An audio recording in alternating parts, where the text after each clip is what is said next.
Umber spoke up then, his voice a growl. "You're lucky we're not demanding your grain as well."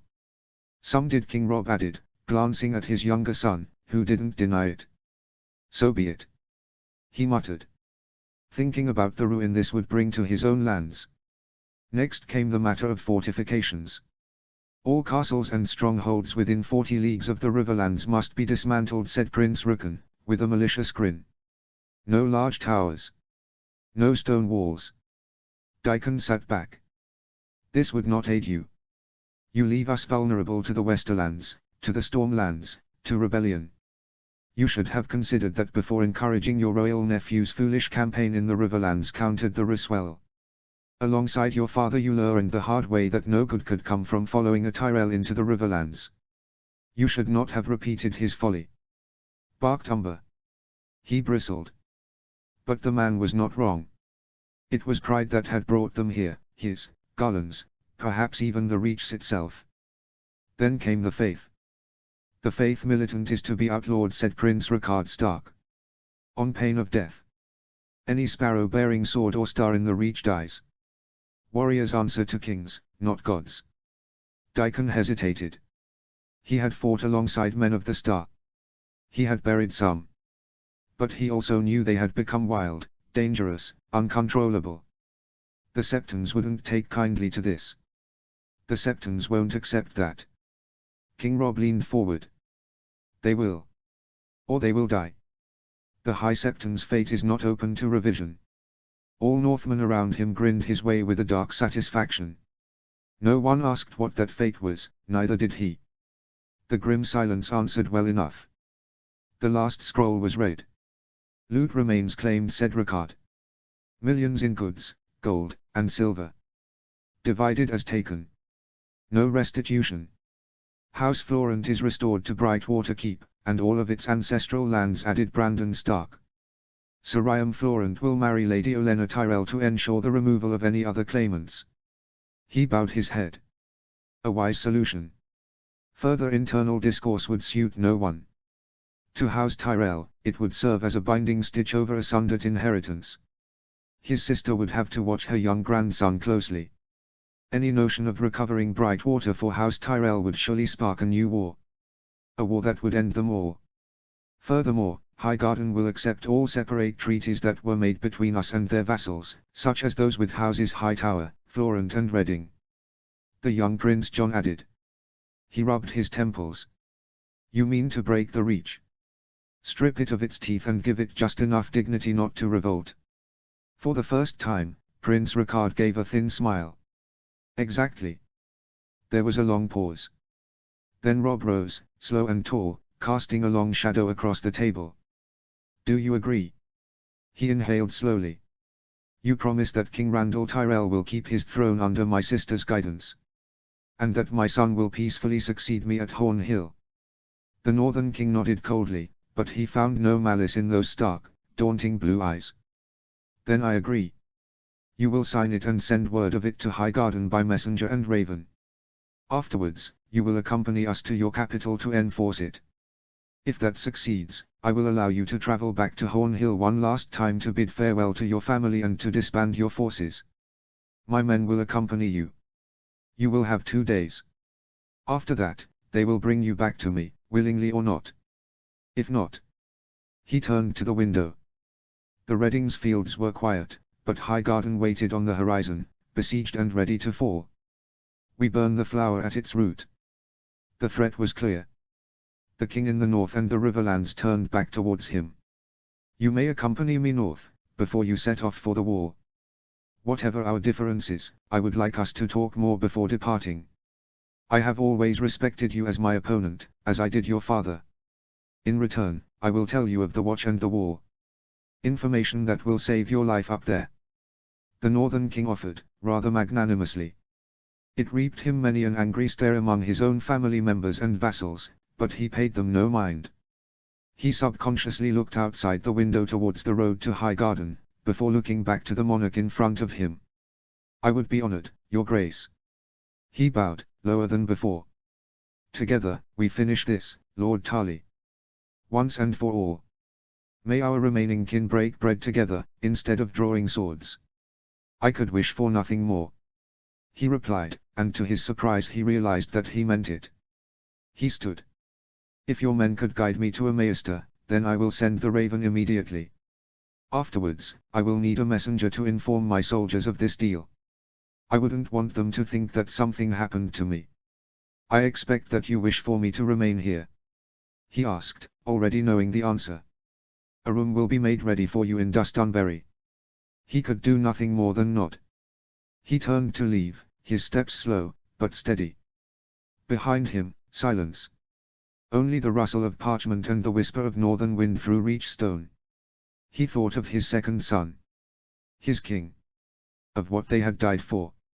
He had believed in duty, in glory, in the ancient honor of houses. Now he only believed in survival. The survival of his king's son, of his own remaining son. The price of peace was steep. But the cost of more war would be ruin. Chapter 99, Peace and Grief. 29f. John Stark. The banners of the north rolled across the fields of the reach like storm clouds descending on a summer sky. From the Mondea's western bank, Highgarden's famed towers and golden roof tiles glittered in the morning sun, but the beauty of the great castle seemed distant, dreamlike, as if these people actually believed that they lived in some ridiculous southern song. He knew better. Life was messy, and war was the messiest thing of all. The siege lines, set in place by his cousin Lord Hoster Tully, seemed to have remained untested in the months since they had left. No arrows had flown, no ladders been raised. Highgarden had not fallen, but it had yielded to inevitability. Breaking out was folly, even these flowers seemed to realize that. He rode at the head of his host, at the flank of his father together with his elder brother. His uncle Bran, cousin Brynden and many of the important northern nobles rode behind them together with Lord Dickon Tully. Uncle Rickon held the rear. Although in theory an honorable position, it was a clear punishment from his father. His uncle didn't mind, and he had to subdue a chuckle thinking about it. The wandering wolf was the only one capable of continuously defying his father without caring for the consequences, all whilst getting away with it, more or less. Months ago, his father had ordered him to send away his mistress after finding out that he was keeping the same one during most of the Reach campaign. In secret, his uncle had refused and had given her refuge among the baggage train. When the army had split up, he had taken her with him to Bundelen and openly started seeing her again. She had returned with him, but with one big difference, a belly so round none could deny that she was pregnant. To make matters worse, his uncle openly claimed the child to be his own. His father had raged against him, and even Uncle Bran had reprimanded his younger brother, saying that this could finally undo their ailing mother. It was true. His grandmother had never fully recovered from her stroke all those years ago, and this would certainly send her in a raging fit 10 times worse than that of his father. Nonetheless, Uncle Rickon refused to send her away, and his father didn't either, now that she was carrying his seed. Mad he may be, but his father would never turn his back on kin. So now most of the family was dreading the arrival of another Snow into the family. He couldn't keep his smile from his face now, as he thought over his uncle's antics. In the meantime, he looked around. To his side, the Mondea glistened in the morning light. Its once serene banks had seen no blood, but the fields and villages on its banks were stripped barren and lost in desolation. It still felt surreal to him how far they had come from the snows of the Wolfswood to these sun-soaked hills in the Reach. In front of him a group of riders quickly approached. A welcoming party had come from the camp, and he quickly recognized some of his kinsmen among them. At the head rode Hoster, together with his sister's husband Sir Geoffrey Mallister, who had become the heir of his ailing grandfather and house after his father's death.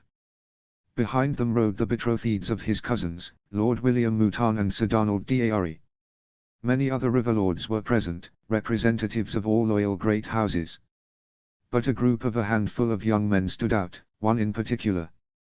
With his wild beard, and the huge axe bound to his saddle, his maternal cousin Rickon looked nothing like these riverlords. Surrounding him were members of the northern houses in the Riverlands, Lord Barthogan Rosby, Lord Martin Castle and Sir Harlon Sumber. All lords bowed to his father, after which Lord Tully brought them all up to speed.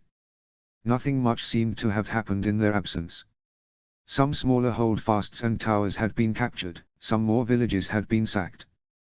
Hoster had played it safe and kept his troops close, not falling to greed and fanning out his troops thinly to maximize looting as some others might have done. In turn, the Reachman had never tried or managed to threaten his position. After formalities broke, he leapt out of his saddle and cousin Rukon engulfed him in a bear hug.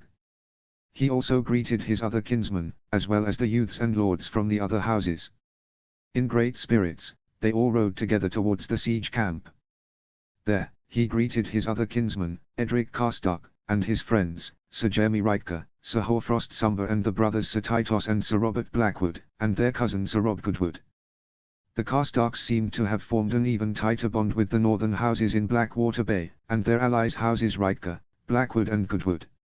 He talked with them for a little while, before quickly moving on to greet the other riverlords in the camp so they didn't interpret his absence as a slight.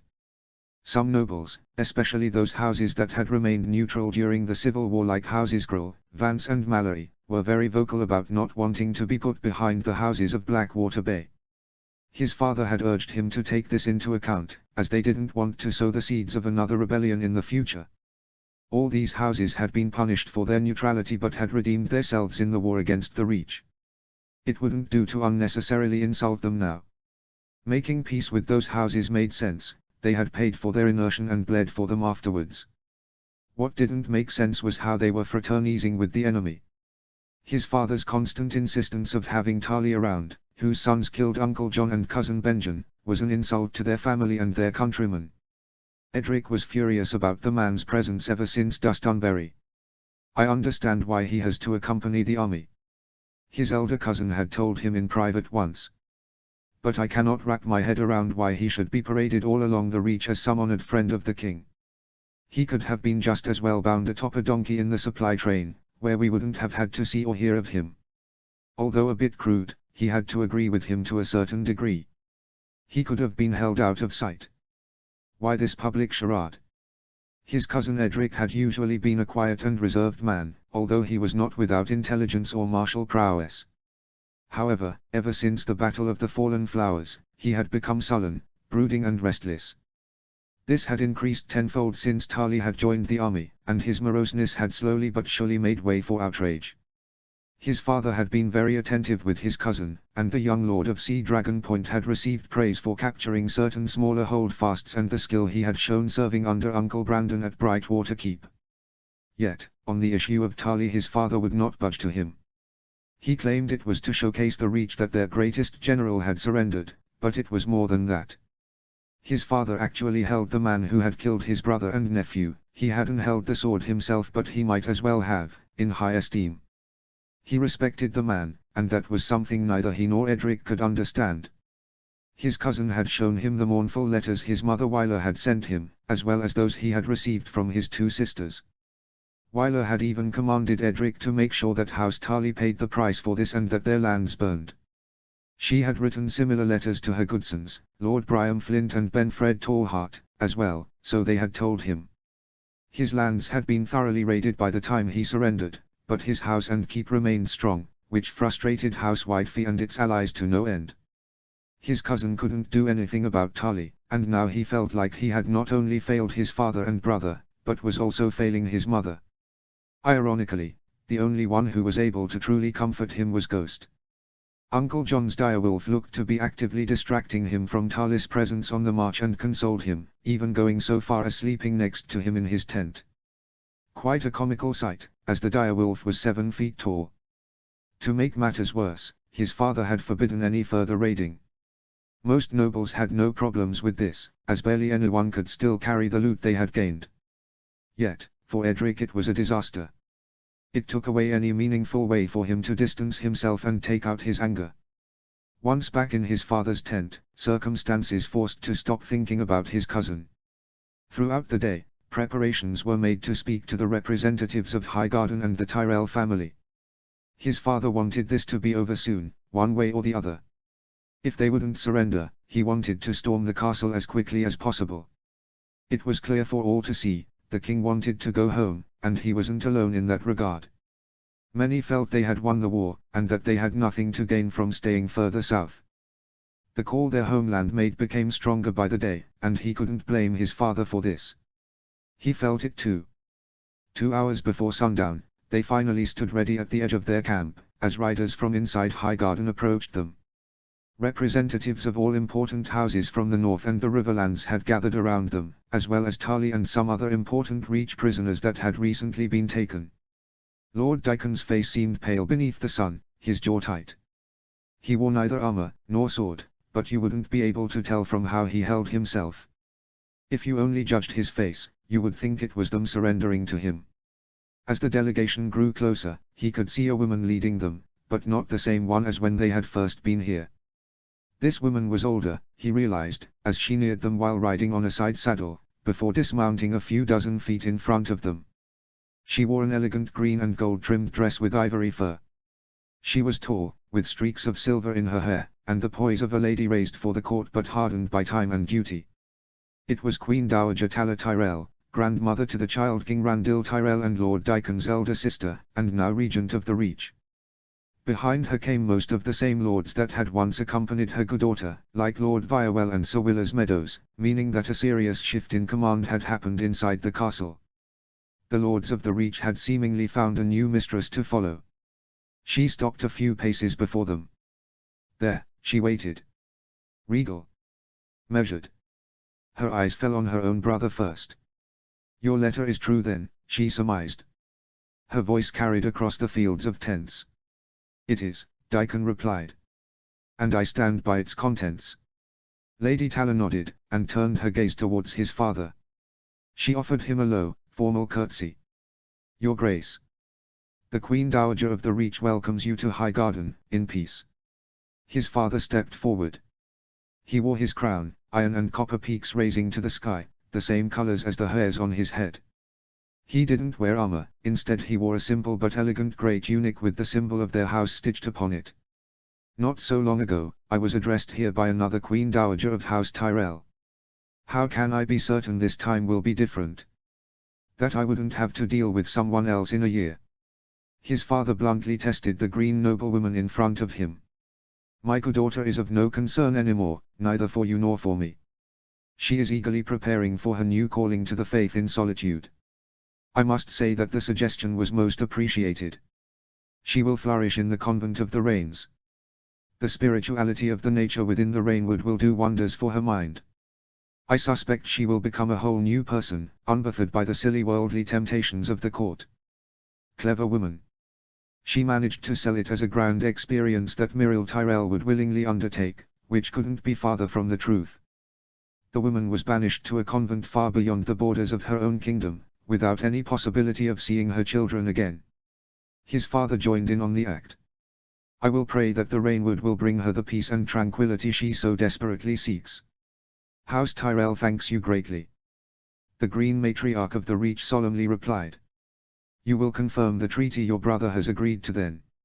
His father asked her. We do, she replied. She turned to Maester Theobald, Highgarden's Maester, who stepped forward with a scroll in hand. We have read it, discussed it, and accepted it. The parchment was long, affixed with seals and signed in 3 colors of ink. They rolled it out for all to see. It bore the unexperienced hand of the boy king, Randil Tyrell, who did not appear, and the regent, Tala Tyrell, as well as many other lords of the Reach. His father had had the original treaty sent to Hoster so he could deliver it to the people inside the walls. It seems they made the right choice on what to do with it. Lady Tala confirmed. This war is over. The Reach agrees to peace under the conditions laid out in the treaty that you made with my brother. King Randil Tyrell wishes his first true act as king to be one of peace and cooperation. A wave of cheers broke out from all around him, as Northmen and Riverlanders alike celebrated their final victory. Father let it go on for a while, until he raised his hand to quiet down the crowd.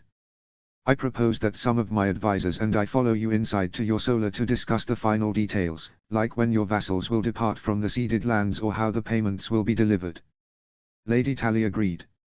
Multiple nobles have agreed to wait in your camp until these negotiations have finished as a show of good faith to your people. Among them will be my grandson Bertrand, King Randil's younger brother. I hope this is agreeable to you. They freely send hostages, smart. No Northman would allow their king to go into Highgarden without guarantees. Nor would he or Rookie allow their father to go. This way, his father would still symbolically enter Highgarden, whilst not being in danger.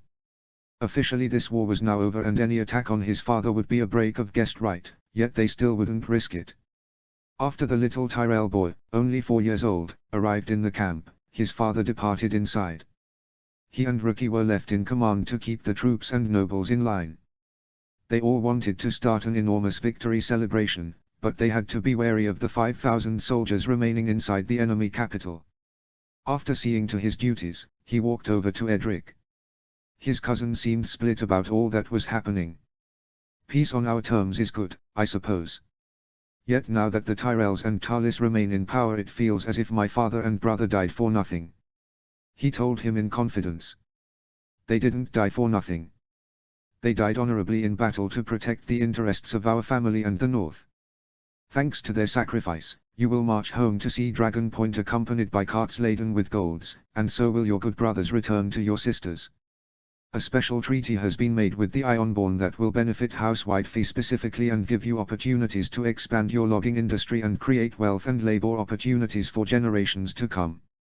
On top of that, House Stark and the North are safer and more powerful than ever, and we owe that in part to your father. That will never be forgotten. He would be pleased to see this outcome, it's just a shame that he isn't here to experience it with us. Edric nodded. It is. He sighed. You're right, of course. He would have signed for this outcome in the beginning, except for Benjen's fate, that is. Now he became solemn himself.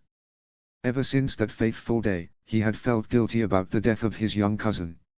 He and Benjen had been inseparable, more brothers than cousins. The emptiness he had felt since his passing had never gone away, neither had the guilt. There was nothing you could have done about Benjen, Edric. If it was anyone's fault, it was mine. No, not that again. His cousin countered. We have had this conversation dozens of times now. You were not responsible for my brother's death. Tali and Tyrell were. They lured my father's whole contingent into a trap. That you got out of all that alive was a miracle, that my brother didn't was the expected outcome, not the other way around. It was not your fault. He listened to his cousin's words, and in his brain he knew that he was right, but his heart still felt the guilt as the memory of his death played upon his mind's eye. Not only the death of his cousin, but all the friends and companions that had died to protect him that fateful day. Benjicott Dustin, Brandon Woolfield, Horfrust Umber, Morgan Vowell, Donal Slate and a dozen more of his friends and companions had died shielding him from his enemies. That guilt would never leave him. Nonetheless, he knew his cousin wouldn't see it that way, so he decided to remain silent. Afterwards they talked together for hours, until his father came back from the castle. The last arrangements of peace had been agreed to, and their camp burst out in cheers and spontaneous celebrations. That night, many a soldier lost great chunks of their deserved loot playing the dice or visiting the many new whores that had self-evidently been recruited from the numerous refugees that had gathered in and around the Reach's capital. It was the cruel irony of war. Whilst fathers were burned with their farms and sons were cut down on the battlefield, their daughters sold their bodies to the enemy to survive and feed their younger orphaned siblings, unknowing whether it was their kin's killer they were pleasuring, or just a man that had helped him doing so. A month later. Lord Galbart Glover. The sun rose slowly over the fields, gilding the dew-slick grass with gold.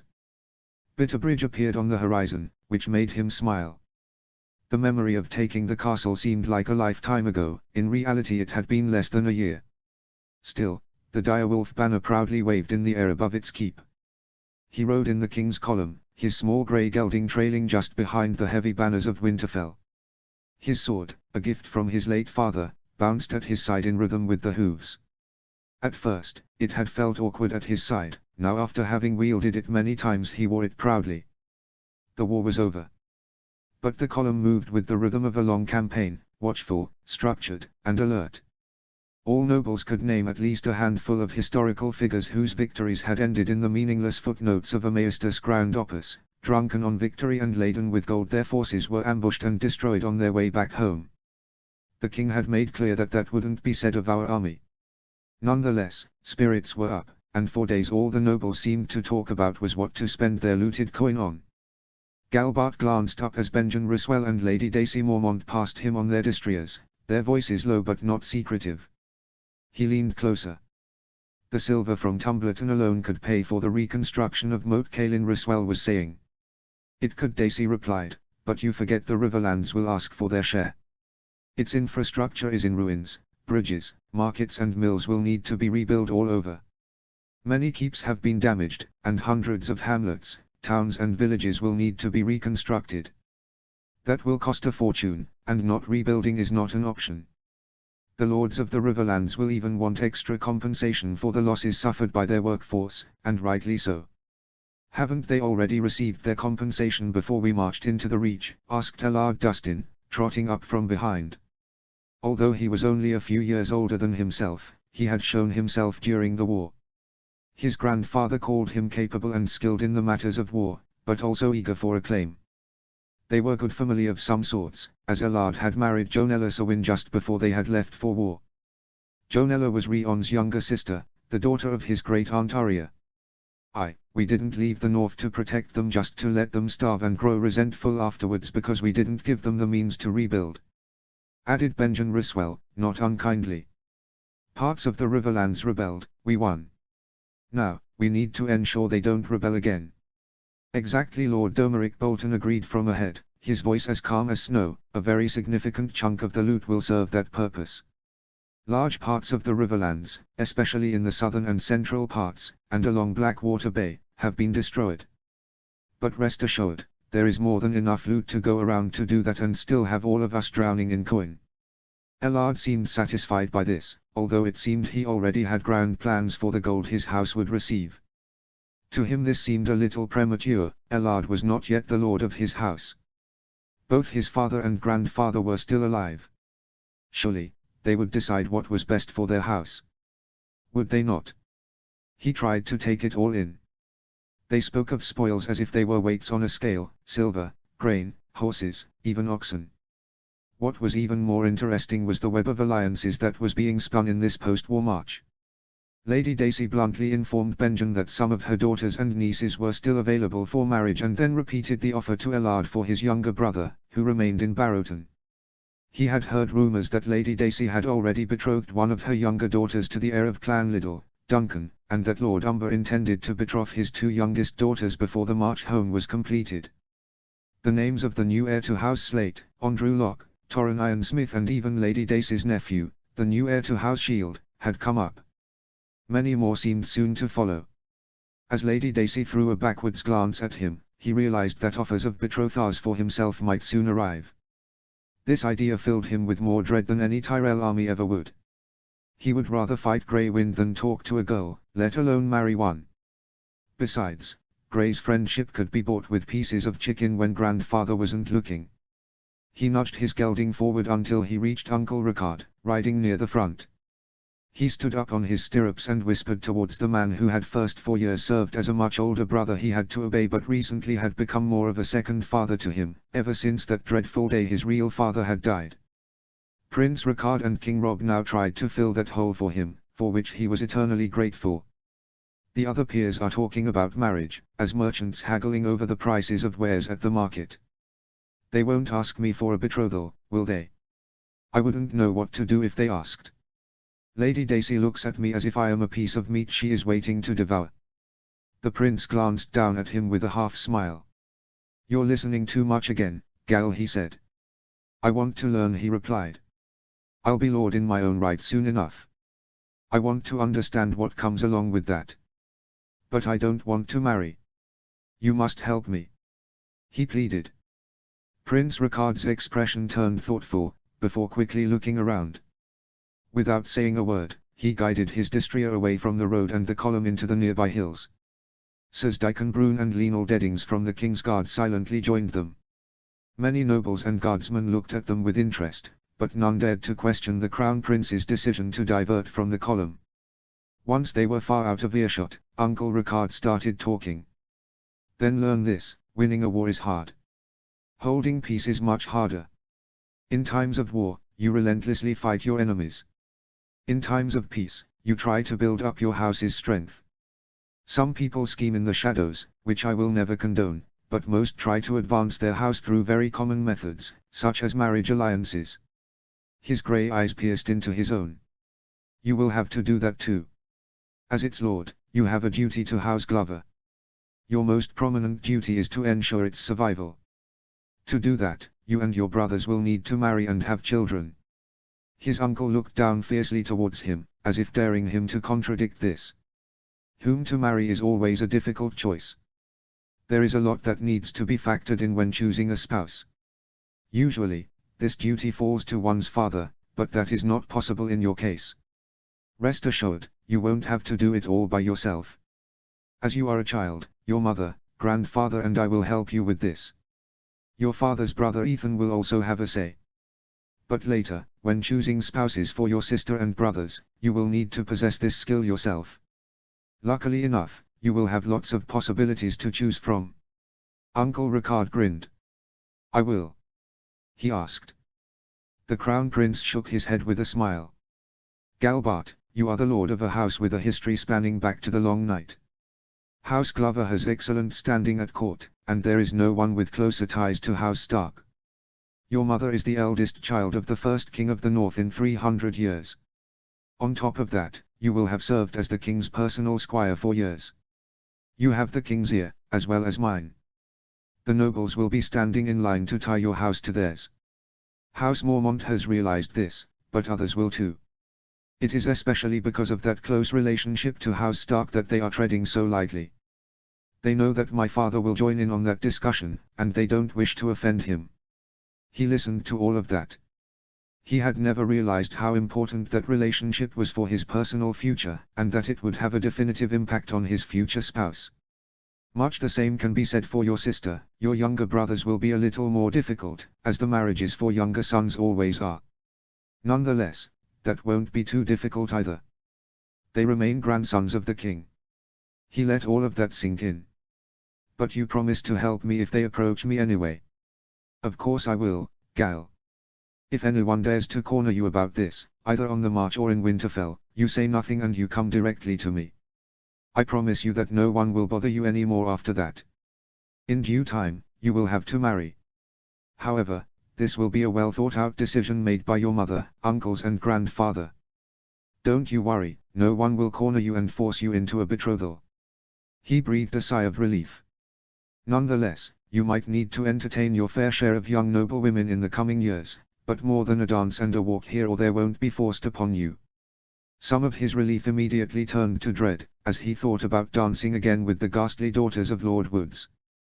To his horror, the head of the Wolfswood clan always insisted he dance with them when he visited Winterfell or Deepwood Motte. Are you satisfied with that answer? His uncle asked him, and he nodded as he shook away the dreadful memory. Thank you, Prince Ricard. He responded, and he meant it. He wouldn't know what he would do without the support of his uncle. Silently, they led their horses back towards the front of the main column, which they rejoined soon after. Prince Ricard quickly started a conversation with Lord Umber, while he guided his own horse next to Rion to know what his friend and cousin was up to. Lady Wyler Whitefee. At a similar time. The sea never slept at Sea Dragon Point. It whispered against the black cliffs in the morning, roared at the rocks by midday, and groaned under the pale starlight as if mourning the world. Within the cold stone walls of Dragon's Lair, the wind pressed against narrow windows, carrying salt and sorrow in equal measure. She sat alone beneath the soaring rafters of the Lord's bedchambers, the hearth crackling low in its stone cradle. She wore a gown of deep green and white, the colors of the house that had once been hers, Marndale, though the white dragon and direwolf stitched at her breast marked her clearly as the ruling lady of House Whitefee. Widow. Mother. Survivor. That was all that remained of her now. Every morning, when she looked at her reflection into her washing bowl, she looked smaller somehow. Her long pale hair, she kept braided severely down her back, her blue eyes dull with exhaustion staring back at her with exhaustion. The parchments lay spread before her on the carved oak table, weighted down at the corners with river stones. She had broken the seals herself, a white merman for White Harbor and a direwolf for Winterfell, the words that had both gladdened and broken her heart. Sister, come to White Harbor. Let us comfort each other. You have too much grief to bear alone. Let Edric sail here with his cousins so we can heal together as a family. Signed by her elder sister, Winifred. She let out a long, thin breath. The war has ended. Victory is ours. Edric will return to you by ship from Seaguard within 2 months, if you wish it so. The Reach kneels. The North End yours. Come to Winterfell, Lady Wyler. I will write Edric to come here together with my sons. Do not give in to grief and despair. Your family is eager to host and help you. You should not be alone in your moment of need. Aelys Stark, Queen of the North and of the lands of rivers and hills. Grief. Yes, she bore it, but she wore it too, like armor. Her once proud frame seemed smaller now, wrapped in a gown of white wool lined with green velvet. Her hair, once a shining mantle of silver blonde, had been plaited into a severe braid, streaked with white, untouched by oils or jewels. She closed her eyes and let the word echo against the walls of her heart. Victory, they called it. What good was victory when half of your heart was buried in foreign fields? Her husband and youngest son cut down on the Rosa Road. Her daughters, Lyanna and Wenda, married off to northern lords, safe, yes, but gone, distant, lost to other hearths and other names. She had always known that this would be the way, but she had thought her husband, her sons and their future families would hold her company. Now she would never hold Jon in her arms again, she would never her little Benjen turn into a father of his own. Only Edric remained, her fierce, loyal and thoughtful boy, now hardened into a man she barely knew, judging from the letters that he sent her. He would come back soon, they said. He would be alive. Would she even recognize him? All that remained of her husband and little boy were their letters and possessions, and the echoes of shared memories. The house she and Jon had built in love and fire now stood empty around her. She stared at the flickering firelight. Around her, the hallways and servants' quarters weren't truly empty, a scattering of petty nobles and sworn swords remained, the men who had once served her husband, the sons of fishermen and landless nobles. They spoke little in her presence, shuffling their feet, bowing awkwardly. They did their best, but their presence offered her no comfort. Their exchanges were as hollow as the halls they inhabited. A knock came at the doors. She did not rise. She barely glanced up as at Arthur Snow, the castellan that Jon had left for her when he sailed south, walked in. Arthur was a broad-shouldered, serious man in his late 50s with a hooked nose and a balding pate. He had been a loyal advisor to them for decades and had been one of the many success stories that had arisen in their lands during that period. Originally, Arthur hailed from Clan Neri and had settled here as part of the repopulation efforts of her husband and the king. Jon had given him command of a tiny village in the eastern forested hills of Sea Dragon Point, and its surrounding lands, 30 years ago. He and his kinsmen had made it their own since and quickly intermingled with the local population. Arthur himself had married the granddaughter of the local village elder. Since then, the population of his modest lands had tripled, partly because of the many immigrants from the northern mountain clans but mostly from the natural growth permitted by the many food transports that had come by land and sea on the orders of King Robb. Sadly, this success tale had also received a sour taste because of the recent war.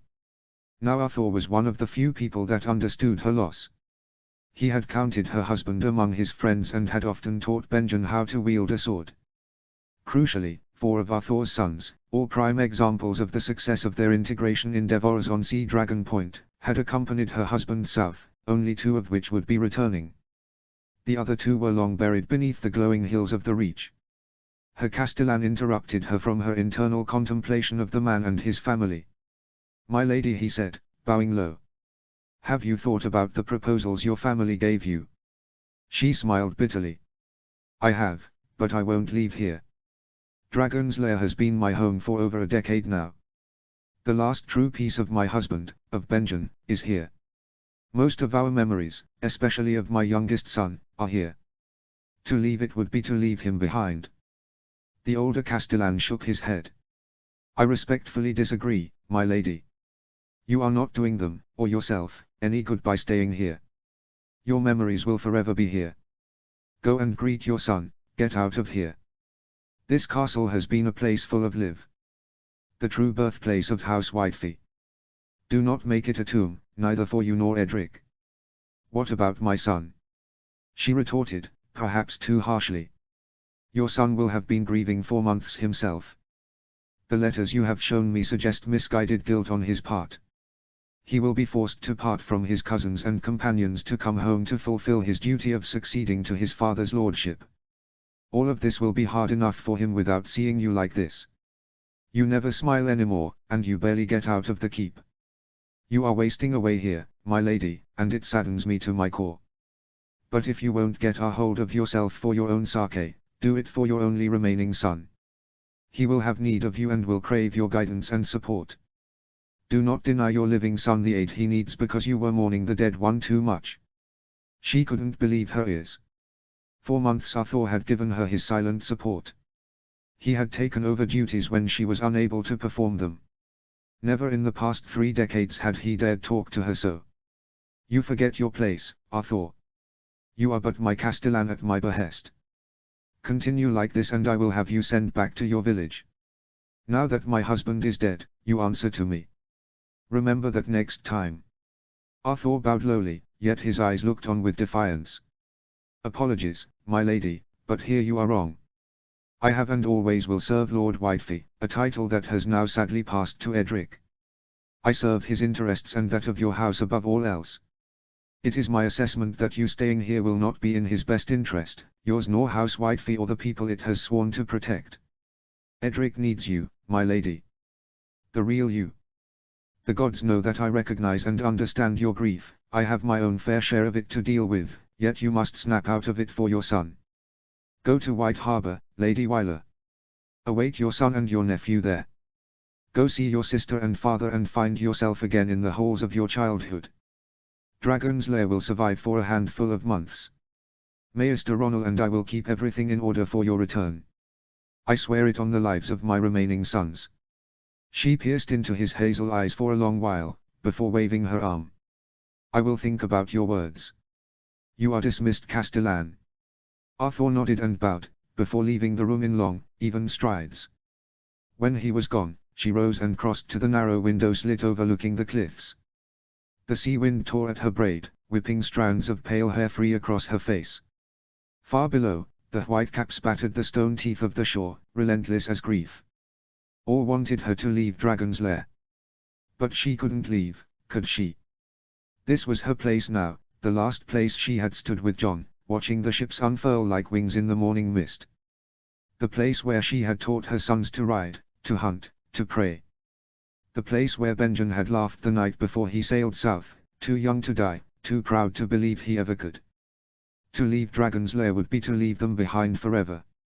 She pressed her forehead to the cold stone of the window. Victory, she whispered. The word tasted like ash. She didn't know how long she had stood there like that, but she was suddenly interrupted by footsteps approaching from the hallway, lighter this time. She turned to see Gareth Gaunt, her steward, standing awkwardly in the doorway. A good man, young, loyal and more at ease with a ledger than a widow's grief. My lady, he said. I was wondering if we should start preparing for a feast for the return of Lord Edric. Lord Edric, how alien the truth now sounded. She almost laughed. A feast. Here, in this hollow hall where every step echoed with ghosts.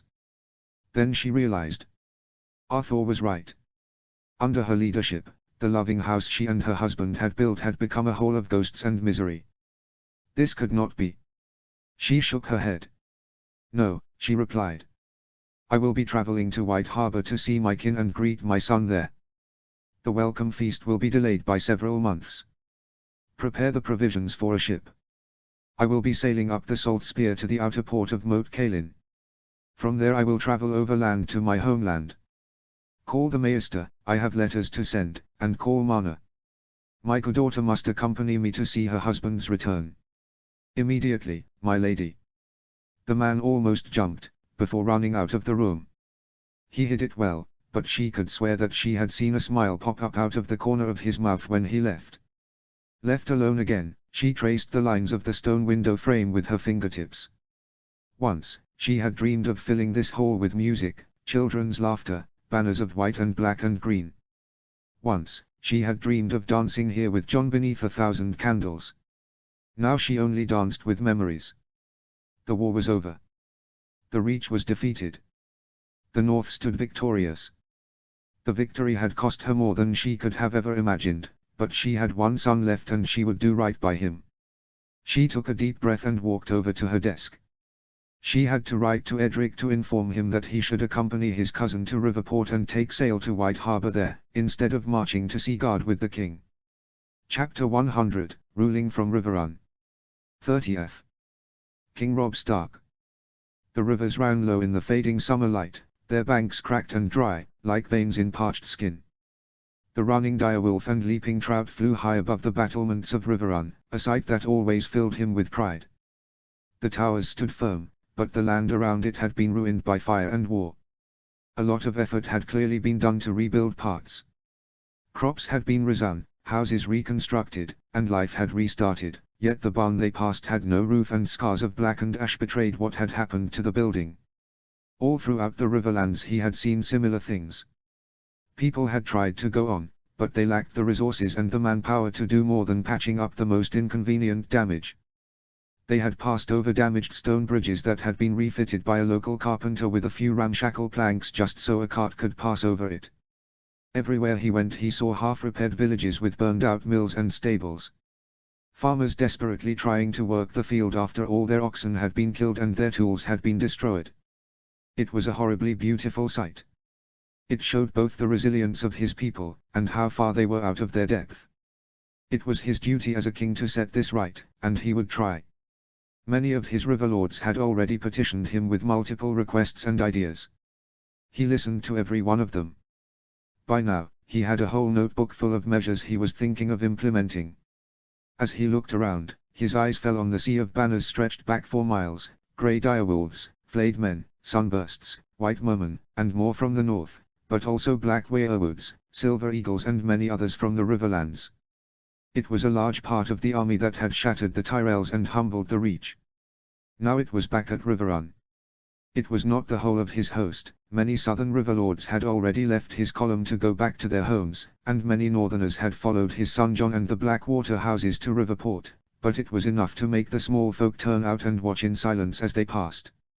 Everywhere he passed, people of the Riverlands emerged from their hovels and the broken ruins of their farms, peering from shattered windows and standing along the road in ragged clusters.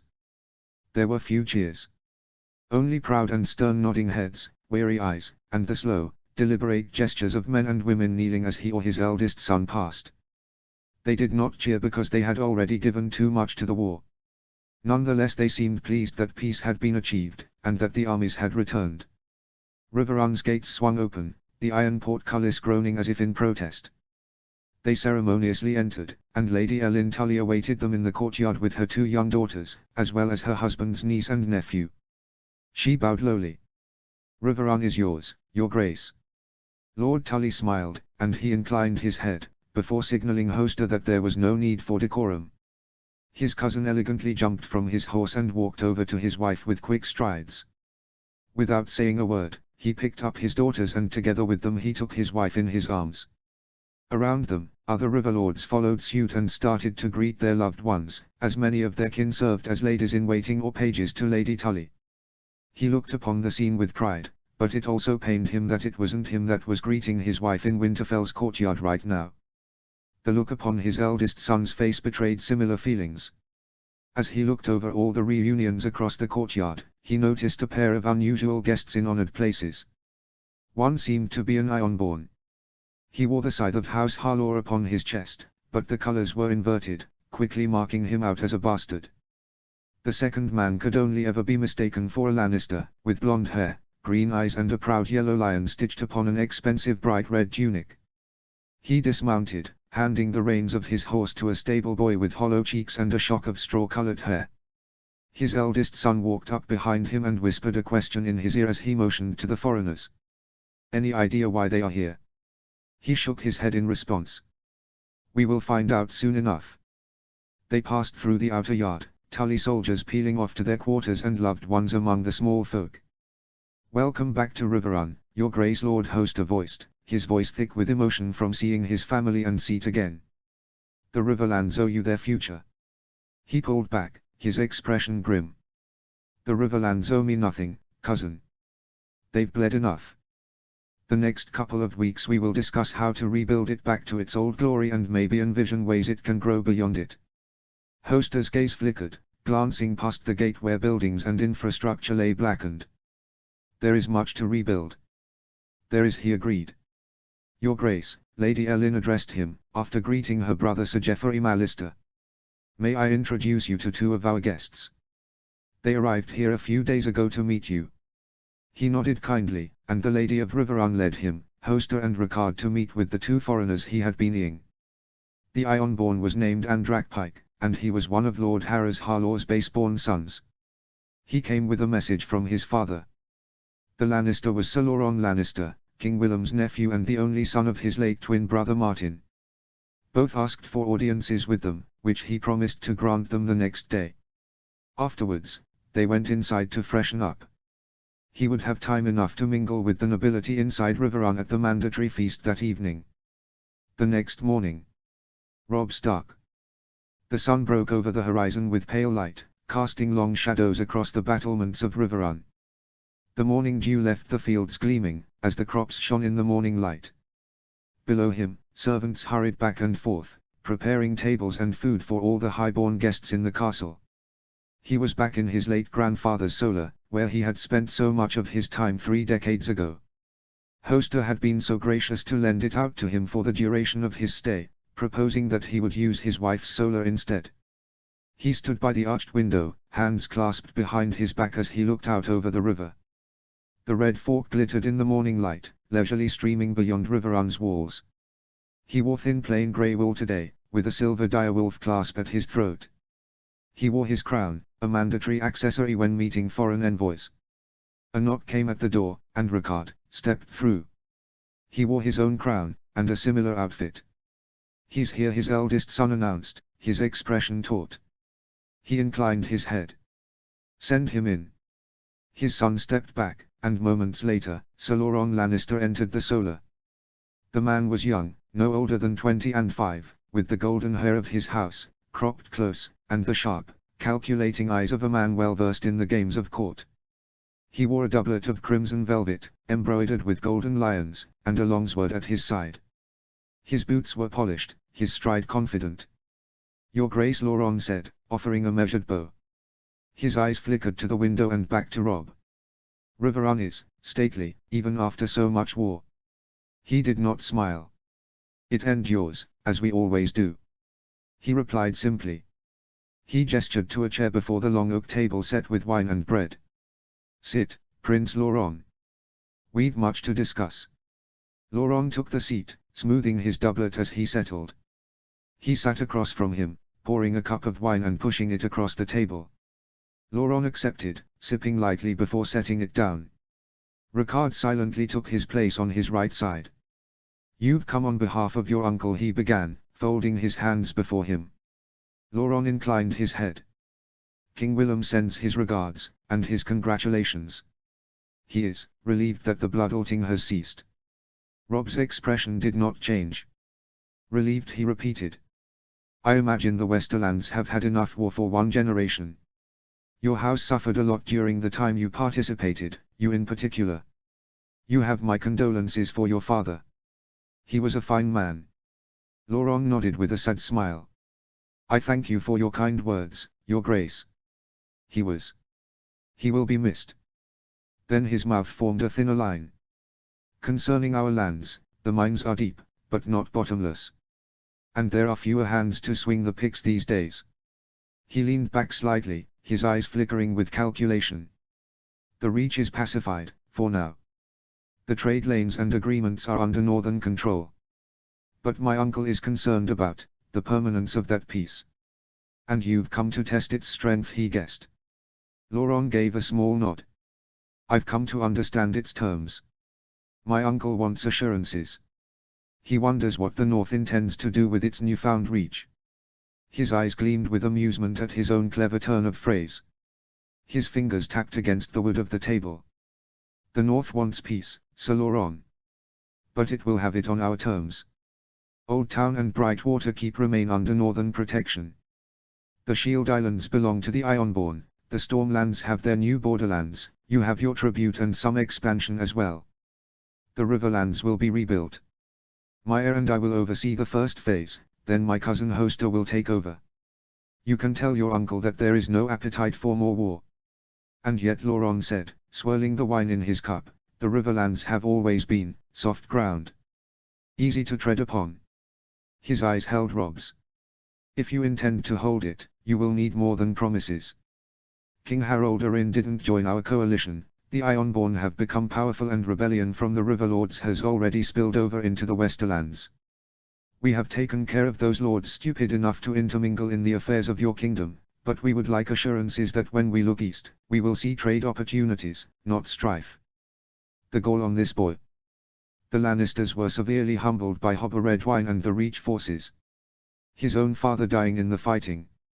He had no right to speak to him like that. The power dynamics were not what they had been when he had last spoken. King Willem, this young prince should remember that. He leaned forward, his gaze hardening. The North's promises are iron, he responded quietly. And they are forged in blood. In a memory long past, Westerlander blood too, if I recall. The smile faded from Laurent's lips. A memory my uncle has not forgotten. Nor I, he replied. He leaned back, breaking his stare. Tell King Willem that the Riverlands are ours. If the Westerlands wish to trade, we will trade. If they wish to visit, they may visit. But any sword that crosses the border, be it on his orders or that of a religious entity, will find a grave, and the Westerlands will find themselves poorer than their minds can account for. Laurent considered him for a long moment. Then he nodded. The Westerlands indeed wish to trade. His mouth twitched, almost a smile. You can tell me what you have in mind, but first tell me how things with houses Leford and Payne are. Good, your grace. The instigators have arrived at the wall and sworn their oaths. Hostages have arrived in Casterly Rock from both houses. The Leforder has been quiet, barely leaving the Golden Tooth ever since the peace. Sir Tybalt Payne has, under strong advisement from my uncle, decided to take a tour of the free cities. A time away from the Westerlands will do him good. More like a time away from him will do the Westerlands good.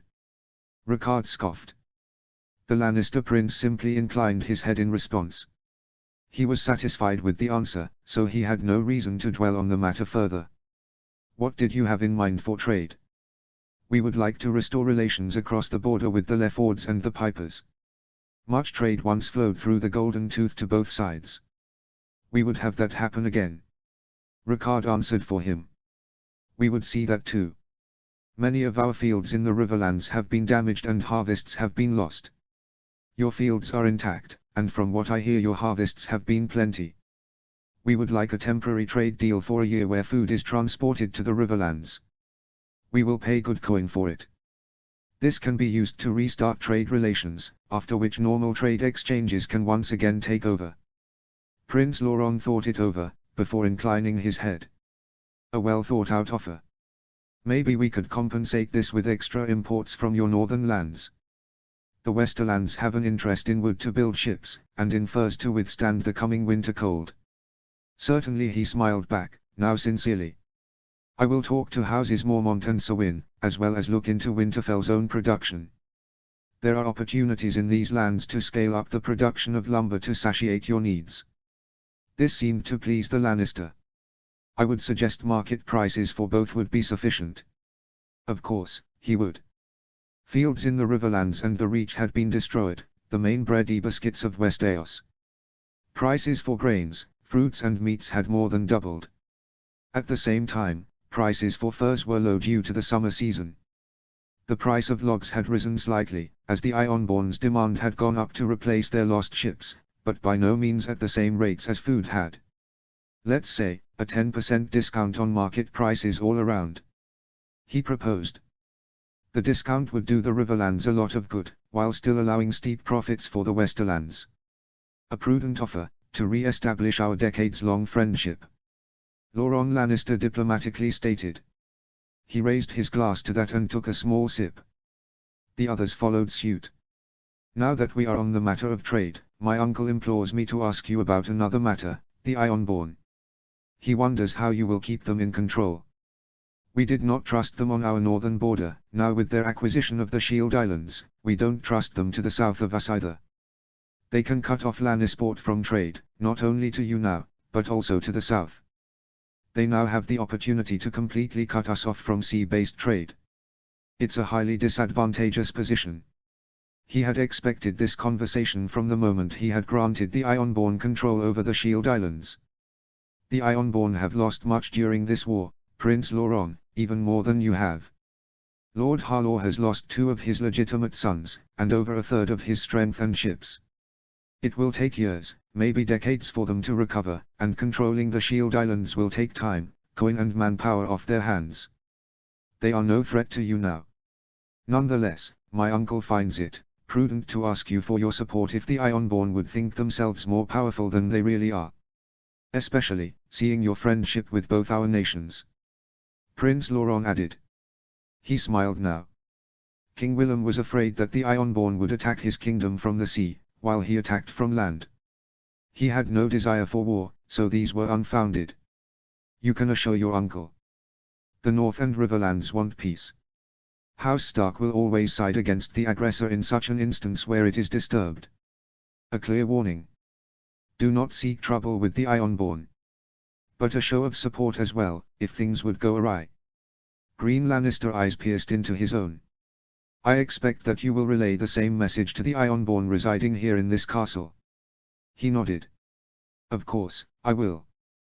But I chose to speak to you first, as your higher status warrants. He added.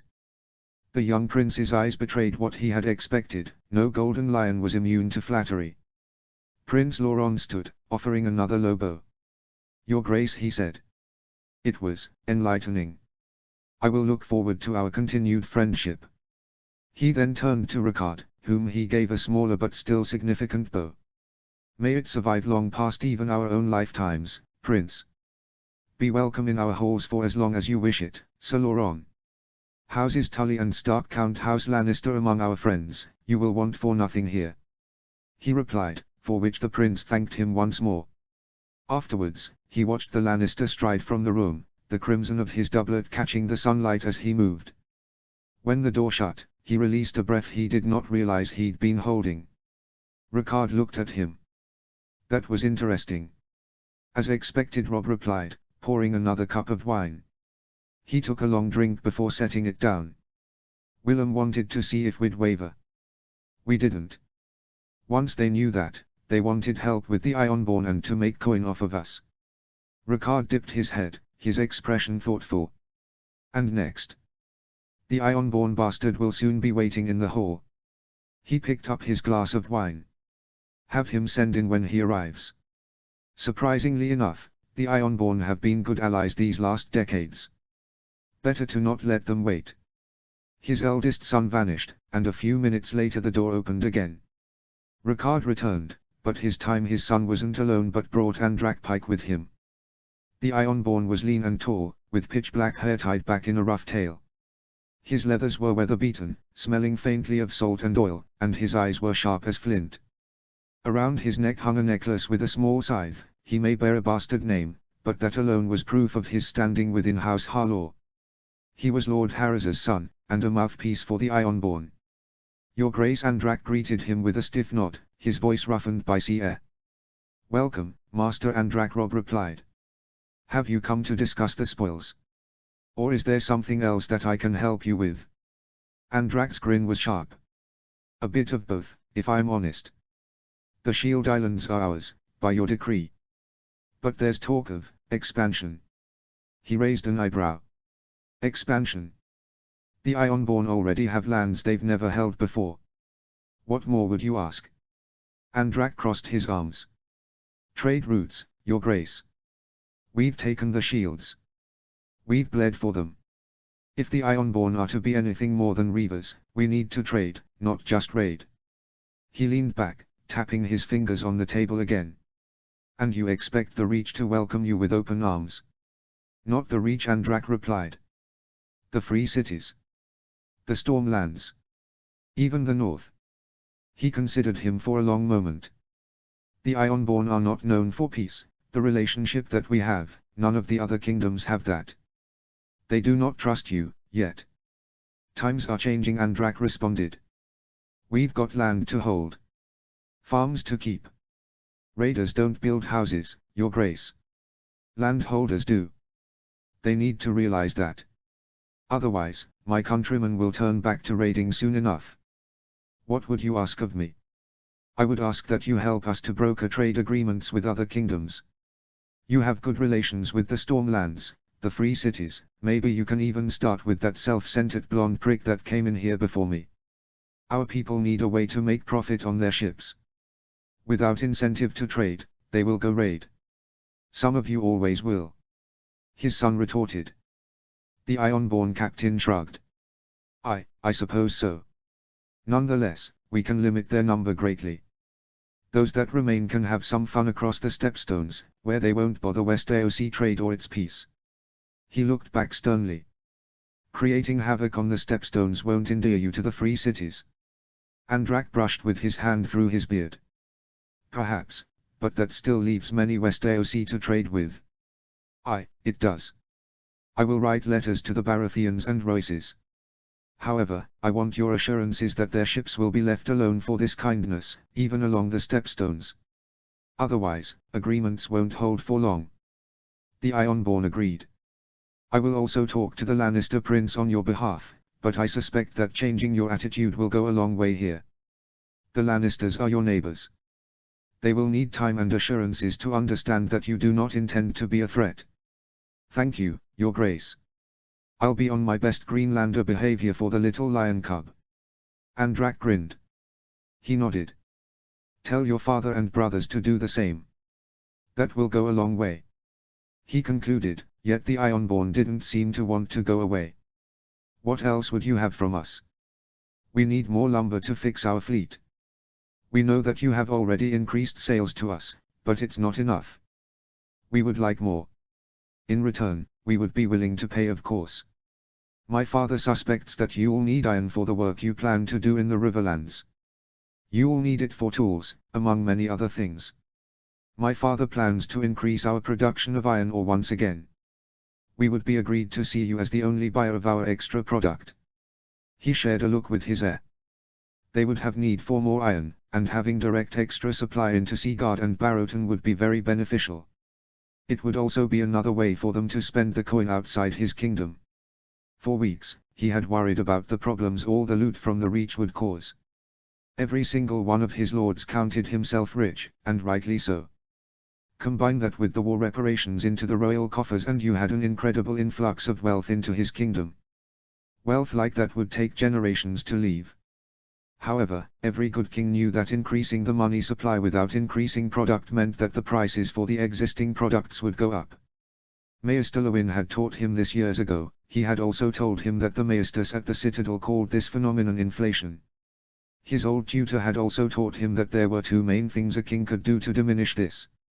He could rein in his own spending, thereby balancing the influx of money into society. This would be hard, considering the amount of loot he himself had gained and the vast reserves they now possessed. His subjects expected huge investments from him. Many of his more remote northern subjects wanted him to invest in more roads. The Mandaelis, Malisters and multiple subjects from Blackwater Bay wanted him to enlarge trading fleets, and the vast majority of the Riverlords wanted subsidies to help them rebuild their lands. On top of that, Wintertown once again needed to be enlarged. Moat Cailin wanted more permanent restoration and new farms needed to be outfitted all over the north. He would have to balance these endeavors, starting several projects but postponing others in time to prevent shortages of labor and extreme prices. The second act a ruler could do was to spend the extra coin outside of the kingdom. This was a route he had taken with the Lannisters and would do so again now. Food imports from the Westerlands, Vale and Essos. Glass from MYR. Books and rarities from Bravos and Volantis for his new consortium of scholars. Iron ore from the Iron Islands fitted perfectly into this idea. Of course, part of the coin would find its way back north to buy their lumber in time. But it would also be spent rebuilding the Shield Islands, buying food in the south, spices in Dawn, and other things. On top of that, they needed the ore. Tools weren't the only things they would need. Hinges, portcullises, gates, nails, reinforced wheels, all would be necessary to rebuild the Riverlands. We will gladly agree to this proposal, Andrak. We thank you for the trust you show by offering this to us. It will not be forgotten. The Ironborn seemed pleased with that. Then my last duty is to inform you that a king's moot has been called, as discussed earlier in your correspondence with my father. He dipped his head, while stroking his beard. He couldn't deny the Ironborn their king anymore. There also wasn't a better time than now. Lord Harris had become very powerful and a steadfast ally. Better him now, than an unknown usurper in a dozen years. Are there any challenges to your father? Ricard asked. Andrakpike nodded. Some, but none stand a chance. For now, there is a good brother, 3 captains who have gained some small acclaim during the war, 1 captain of Thrall descent who naively thinks he stands a chance, then there is the youngest son of Lord Blacktide, and lastly even a distant Harlaw cousin of us. Only 1 or 2 of those can garner support of more than a handful of captains, none can count on more than 20. My father commands the loyalty of over 200 captains. He will not lose. He took in that information. Very well, the relationship we have with your father has been mutually beneficial. We would like to keep it that way. I suspect that you will be leaving soon. To join the King's Moot. To his surprise the Ironborn shook his head. No, my father asked me to improve relations here and see the deals through. If you allow it, I will stay here for a few more days. Afterwards, I go towards House Mallister to try and better relations with them. It is time our feud stops. Trade flows frequently between Harlaw and Seaguard, yet suspicion remains. I plan to take steps to lessen that. Joyous news that we can only support. We wish you the best in your endeavor there. Ricard responded. The Ironborn thanked them once more and understood his dismissal. His heir looked at him. Who would have thought? The Ironborn, our easiest and most constructive allies. He scoffed. His sons shook his head. Not I can assure you that. His son stood up and poured himself a glass of wine. You want one? He nodded. What now? Now, we go the whole and share food with the lords. This afternoon, we talk with Hoster and plan on how to rebuild the Riverlands. Ricard nodded, but he had to make sure he understood what was at stake. He walked up to him and looked his son straight in the eyes. Do not underestimate what will happen this afternoon. This conversation will not only define the end of my reign, and maybe how I will be viewed as a peacetime ruler ever after, but it will also define your reign. I had one of these conversations before with Hoster's father. Many good things came out of it, but in the end it did not succeed. If it had, no rebellion would have ever been able to sprout up here. I do not wish for Edwyle and Benjen to have to come and do battle here, as you and your brother did. It had been years since he had spoken to his eldest son in this manner, but it was too important not to. He knew that mentioning his grandsons would force him to take this seriously. Ricard seemed taken aback, but he quickly recovered. I understand, father. I do not wish for my sons to experience what we had to, nor do I intend for them to lose an uncle or cousins because of it. Past mistakes will not be repeated. We will strengthen the Riverlands again and ensure that no power, internal or external, dares to challenge us again for whatever reason. Good, he clapped his son on his back. No father could ever ask for a better eldest son, nor any king for a better heir. I want you to know that. Ricard smiled warmly and returned the gesture without saying a word. I have taken a good look over the changes you suggested for our plan. You are right.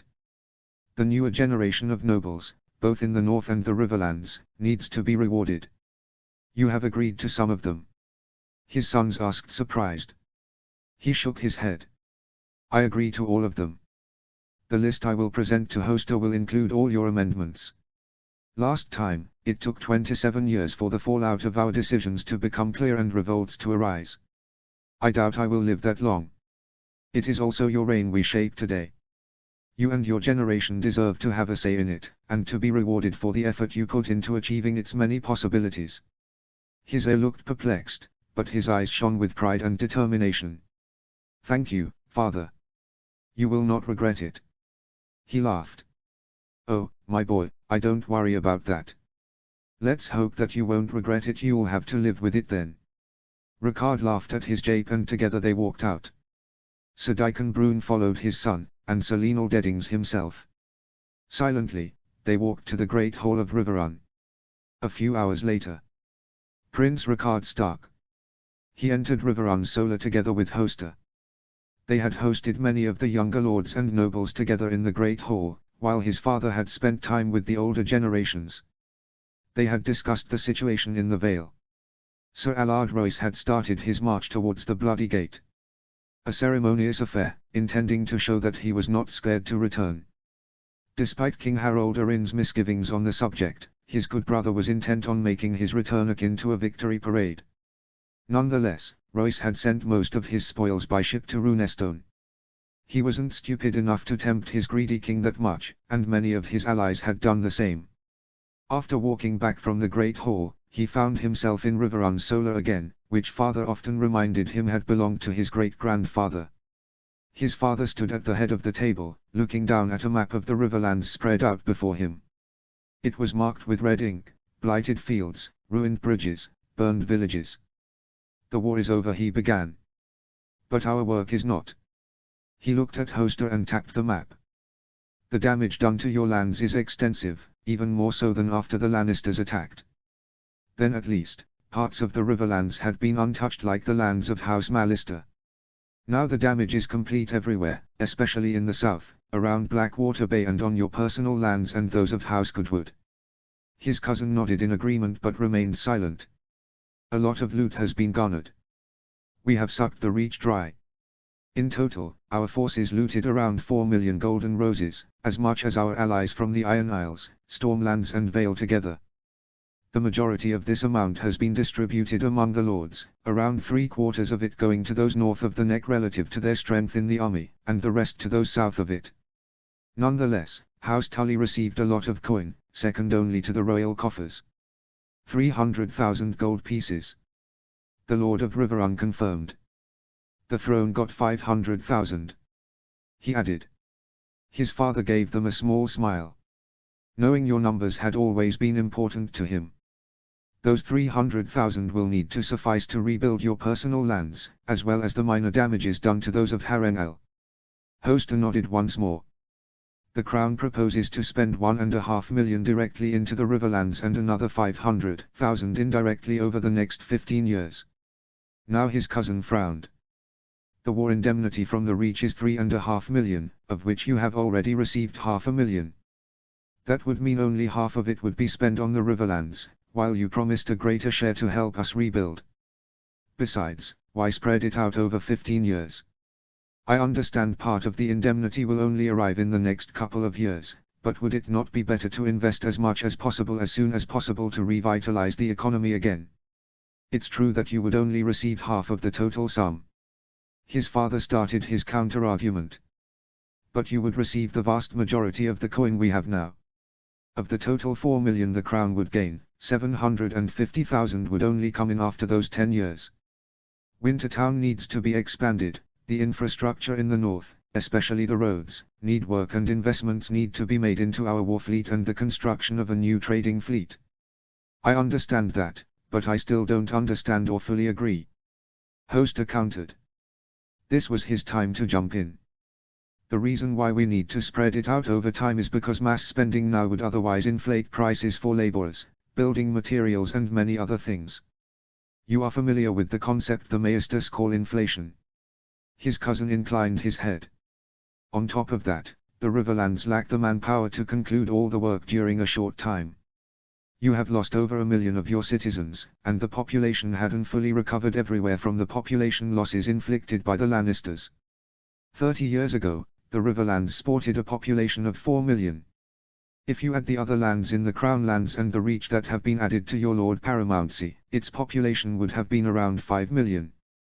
We will be lucky to find 3 million inhabitants in your lands now, and more problematic, too many of them live in cities. His father sighed, the information still clearly saddening him deeply. The rural populations of the Riverlands have been decimated, as almost none of the greater towns were hit by the war. Fairmarket, Riverport, Duskendale, Maidenpool, Solpants, Harroway, all have kept over 90% of their population, as their populations were safer inside their walls. The only exception is the Stony September, which has yet again received the brunt of the damage. Other smaller towns like Lake Town and Wendish Town have been hit hard, but the discrepancy among the population is immense. Can't we recruit the workforce for public works among the masses of the city? Work for them will dry up if infrastructure isn't restored and fields aren't resown. Hoster replied. He nodded in response. Aye, and we intend to do that. But it won't be enough. There aren't enough of them. Especially in the south and around Blackwater Bay. Many were killed in raids, others were recruited into the army and perished on the battlefields of the Reach. The casualties were too heavy. Let's say I understand, what will you prioritize? Infrastructure. Bridges need to be rebuilt, roads restored, and mills reconstructed. That is the absolute priority. Afterwards, areas will need to be resettled, and settlements will need to be built accordingly. His father responded. This time, Hoster seemed to agree. You mentioned indirect investments into the riverlands. We will import food, livestock and materials to the riverlands. Spending coin outside of our kingdom will help us to keep inflation down. Agreements have already been made. The Westerlands, Vale and Bravos will send food, the Iron Isles ores, the stone quarries from the Vale will serve to rebuild walls and keeps, and we intend to procure other agreements from Dawn, Pentos and Myr. Lumber and wool will of course come from the north. This seemed to please the Lord Paramount of the Riverlands. Where would the work start? I would implore all lords to start the work on their own lands. Part of the crown's coin can be distributed amongst them for repairs, but progress will be inspected.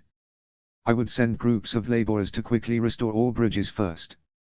Temporary pontoon bridges will have to be constructed to allow trade and travel to pick up again, while permanent bridges are constructed next to it. Roads will also need to be restored everywhere at once. Other works will depend on the workforce, but I would suggest around Riverrun, the towns and Blackwater Bay first. Hoster frowned. Why Blackwater Bay? Because it will have much more labor than other areas. From among the masses of Riverport and Duskendale many workers can be recruited, and northern settlers can be put to work, especially the veterans. He replied himself. Hoster's jaw tightened. The settlers. It had been a point of conflict during their march, especially since Bitterbridge. There, his younger brother John had split off from the main army. The houses of Blackwater Bay had continued on foot through the Stormlands to Riverrun, but many thousands of Northmen had followed as well. All houses on the eastern coast had allowed parts of their forces to return home by ship from Riverport, easing the logistical burden on the Riverlands. This had also served as an opportunity for certain lords to send family home sooner. His father had done it too, as Uncle Brandon would soon be on a ship towards White Harbour. Nonetheless, thousands of other Northmen had also accompanied John. The first army they had marched south had consisted of 18,000 Northmen. Almost all of those had been the landless, second sons, bastards and others who had nothing to lose. 8,000 of those had perished from battle or disease. The others had enriched themselves beyond their wildest dreams. While half of them would return to the north to build a new life with their newfound wealth, often in areas that were lightly settled, the other half wished to stay in the Riverlands. Of the second force, another 1,000 also wished to stay, mostly men from the mountain clans and townsfolk from Barrowton and White Harbour. John had been given the task of settling the first 3,000 veterans in the area around Blackwater Bay on the lands of Houses Sumber, Rossby, Hayford and Stokeworth. The other 2,000 remained with them in Riverrun but wished lands in the Riverlands as well. The settled veterans would become the retainers of the new knightly houses they would decide today, but hundreds could also join labour forces, at least for a few months before they found more permanent occupations. The news had only received a lukewarm welcome among the riverlords, although none dared to dispute it as these men had fought to free their lands. Much more politically charged was the clear message that other settlers would follow, partly to replace those that had been slaughtered and partly to populate areas where the native population had been decimated. Over the last 27 years, some 55,000 settlers from the north had settled south of the Neck. Most of the earliest settlers had been veterans, followed by settlers that had come from the places their new nobles had initially come from.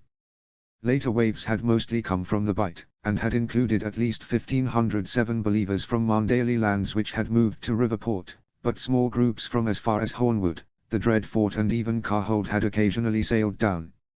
Over 45,000 of those had settled along Blackwater Bay. These settlers had often married into the local population there or found spouses among old gods-believing Riverlanders that had migrated to the area from elsewhere in the Riverlands. Through natural growth their population had swiftly risen, and by the time the Civil War broke out they and their, often half-Riverlander, descendants numbered around 150,000. Sadly, tens of thousands had been slain. The slaughter at Southhorn being the embodiment of the attempt to kill all his countrymen in the area.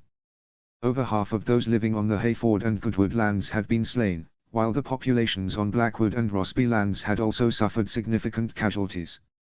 Only those around Riverport had been relatively spared, but even among them casualties were higher than they should have been. Don't act like that, Hose. You need the soldiers, farmers and laborers. Your coastline is undefended, your farms lay barren, and we just discussed how bad your infrastructure is doing. He countered his cousin. I know, rookie. But my lords don't like it. Without it, the lords of Blackwater Bay are as good as dead, and the rebellion has won. I agree to the veterans, begrudgingly, but why the other settlers? Hose now looked at him personally, while his father watched their exchange. Because the region has been hit disproportionately hard. The Hayford lands have lost 2/3 of its entire population.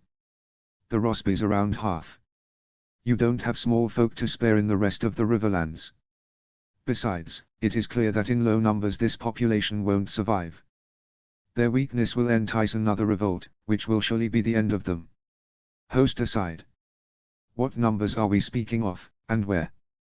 The settlers would probably come in waves, but I would guess some 50,000 in total. Where? On the lands of Houses Sumber, Rossby, Hayford and Stokeworth along Blackwater Bay. On top of that, Houses Blackwood and especially Goodwood have asked us for settlers. He replied.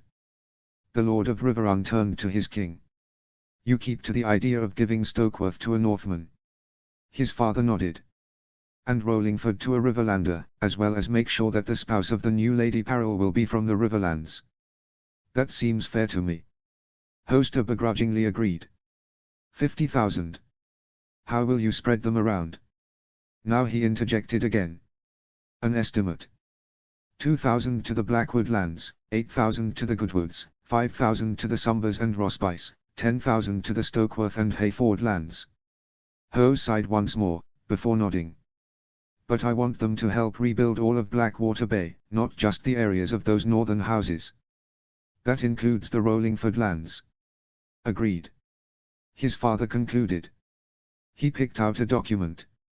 Now, we need to discuss who to reward with the many lands that have become vacant. As agreed beforehand, we need to replace 45 knightly houses, 33 of which were uprooted for treason against their overlords and the crown, and 12 because they have gone extinct in the male line, 10 of which were sadly on our side. His father explained as he read out the scroll in his hands. We previously agreed that the 29 sworn to the aforementioned Blackwater Bay houses would go to Northerners, as well as the lordship of House Stokeworth and its heiress. In turn, 16 would go to Rivermen. 6 of those were given to their overlords to decide, which leaves you with 10 knightly houses to propose from among your subjects, many of which are sworn to Harrenhal. You can also propose a ruler for Rollingford, and a spouse for Lady Parrell. I suppose you have prepared for it. Hoster nodded and handed his father a scroll. These are the names for the knightly houses. For the lordship of Rollingford, I would nominate Sir Roland Rivers. His father was of House D'Ary, he is a proven warrior and has experience with temporarily ruling minor holdfasts for his D'Ary cousins and on my orders during the campaign. He served loyally and well in the Reach, capturing many points I deemed necessary with skill. Sir Roland was a very good suggestion. He served under me when I moved against House Lolliston. I can only confirm everything our cousin has just said. His father took that in. I don't know him personally. How old is he? Is he already married? Does he have children?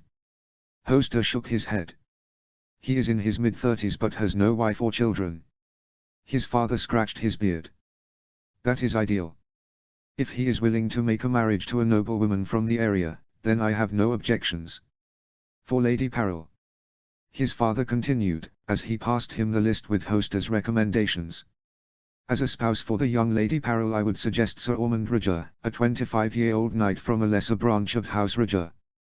After Lord Roger and his only son Edmund died for me at Stony September, my sister Celia tried to take control of the household in favour of my brother. Sir Ormond helped the late Lady Roger overpower my sister and her cronies and personally wrote to me to declare his loyalty to me. After the Civil War, Lord Roger's nephew took hold of Willowwood, and Sir Ormond was placed in command of his house's troops during our campaign in the Reach. He served loyally and ably there. He and his father shared a look, and he shrugged. Very well, Lord Hoster. However, please inform Sir Ormond that his children are to take the Parrell name if he accepts. Their cousin nodded pleased. In the meantime, he looked over his scroll at the names, finding 4 household knights from Riverrun, a household knight from House Mallister, distant cousins from Houses Riker and Mouton, a younger grandson of Lord Jason Mallister and a younger brother of Lords Biglestone, but more surprisingly a Sir Florian Shawnee. Hose, why is there a Shawnee on here? He asked perplexed. His father seemed glad that he had also taken note of this and looked questioningly at the Lord of Riverrun. Well. Officially, House Shawnee stayed neutral during the conflict. Nonetheless, Sir Simon Shawnee, Lord Shawnee's third son, levied 300 men from his family's lands and led them against us. The Shawnees have paid for this by being forced to give back lands they had previously gained from House Free. He cut off his cousin. We all know this, Hose. But why reward them now? Hoster smiled. While Sir Simon fought against us, Sir Florian, the only son of a late younger brother of Lord Shawnee, declared for me. From amongst his local contacts, he raised 25 men and cut down multiple bands of zealots roaming around and sheltering in the Shawnee lands. Eventually, his warband, then grown to 40 people, left its ancestral lands to join us at the Battle of Pink Maiden and all subsequent fights in the Reach. However, during the whole campaign he refused to set up his tent in the Shawnee encampment, even after they had bent the knee, preferring to fall under the command of House Biglestone, his mother's kin. He raised his eyebrows and the unlikely story, before shrugging. I have no more questions about the list. His father agreed. Good to include Sir Joseph Mallister. The family deserves another boon, after losing Sir Patrick and his son Sir Stefan. I met Sir Joseph when I was in Seaguard. He will do well. I can only agree. My good brother deserves it. Lord Hoster concurred. Now, our northern list. His father continued, as he handed his cousin the list that he himself had amended. He looked over Ho's shoulder to read it again. 1 Sir Edmund Blackwood. 2 Ed Eric Dustin. 3 Arto Snow, bastard nephew to Lord Liddell. Woolfield. 5 Donalnery. 6 Alaric Vowell. 7 Bannon Snow, bastard son of Master Roose Riswell. 8 Darren Knott. 9 Farlin Iron Smith. 10 Gareth Woods. 11 Timothy Bowl. 12 Ramsay Corden. 13 Moore Stout. 14 Andrew Poole. 15 Brandon Moss. Lightfoot. 17 Barthogan Fenn. 18 Cregard Flint. 19 Elric Stain. 20 Hugo Slate. 21 Sir Joseph Waterman. 22 Sir Leopold Wells. 23 Major Lake. 24 Valder Slate. 25 Kruger Krall. 26 Kine. 27 Donis. 28 Huron. 29 Volley. You can't be serious? Their cousin asked, as he looked between him and his father. I'm afraid we are. His father replied. Another Blackwood, a Cranogman, 4 low-born soldiers, 6 clansmen and to make matters completely absurd 2 Scagassee. And you are serious? Hose exclaimed. Sir Edmund Blackwood deserves it. His father countered. Aye, he does. But how can I sell that? It would mean that 4 sons of Lord Tytos received lands, while a 5th became one of the royal councillors. The only son who didn't receive a great honour was the sickly one because he died young. Lord Bryndon Blackwood inherited his father's lands. None deserved a lordship more than his brother Lucas. Sir Alan was given lands in the north for his loyal decades-long service to my brother, but he left no sons of his own, so these will pass through his daughter to another family. Hoster Blackwood was given a council position on the merit of his intelligence. It is not my fault that good old Tytos produced capable and loyal sons. His father countered. Hose, he is given lands instead of a Northman on Rosby lands. You should be happy," he added. Their cousin just waved it off. "All right, Sir Edmund is indeed capable. I can accept that. A Cranogman though. He will be mercilessly ridiculed by his own small folk." He shook his head. "There you are wrong, Hose. Barthogan is no devil-worshipping swamp child, we both know this. He will have to marry a noble girl, preferably one with both Riverlander and Northern blood. No Northman will ridicule him, be he highborn or lowborn. The locals will fall in line. I know him to be competent. Nevertheless, I think it is a mistake. Be that as it may, he will only be a single man. If you give him lands around Hayford, Martin will be able to keep him in line." Hoster relented. He walked over to his father's desk and picked up a quill to scribble Hayford next to Fenn's name, and Rosby next to Sir Edmund's. "Lowborn soldiers have always been promoted or given lands after war, even your father did it before you were born. 2 of these come from Winterfell's garrison and both Ricard and I know them through and through.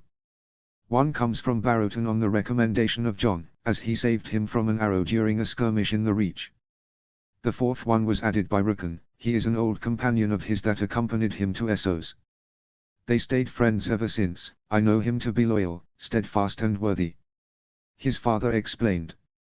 He could see how mentioning his father affected Hoster, yet he didn't seem fully surprised. "I agree, but 4 at the same time is pushing it." His cousin peered into his father's eyes. "I want to talk to each and every one of them before we make the announcement official. If any of them displeases me, I get the chance to refuse their appointment." "Agreed," his father responded. "Now the worst of it all, 6 clansmen and 2 Skagasi. These last ones are barely any better than wildlings." "Why would you even suggest that?" "Because they fought and bled for us. Thousands of clansmen joined our army when John and the Second Force linked up with us. Without them, I couldn't have won the war in the Reach. Never were they disloyal or dishonorable. All their nobles and warriors served with distinction. They can be rough around the edges sometimes, but they were invaluable and deserve to be rewarded." His father replied honestly. "Think about it, Hose. There are no mountains in those lands, nor great forests. The clansmen will need to adapt their style of living anyway, and quickly. Their rough edges will lessen too. They will marry local women in widows' fairs, and the source of your objections will disappear in less than a decade. 100 or so clansmen migrated to the Rosby lands already over a decade ago, when some Burley received lands there from Alaric. He married the daughter of a local landed knight and never were any complaints made about them. Neither will there be any this time." He tried to convince his old friend. "I didn't know that story. I will check it out myself. If it is true what you say, I will give it a chance." Hoster relented after a long silence. "It is. Go ask Lord Barthogan Rosby, or his mother Roslin. She was born a Free, Sir Oliver's sister. She will not lie to you." He replied, to which Hose acceded. His father gave him a slight incline of his head, signaling his satisfaction with how the negotiations were going. "Lastly, the Skagasi," his father commenced. "I understand your hesitation, Lord Tully. I truly do. However, these men have fought loyally and capably for us in the Reach. The only time when some of them caused problems was when even I myself wasn't feeling right after the Battle of the Fallen Flowers. Just like me, they had lost brothers, nephews, sons.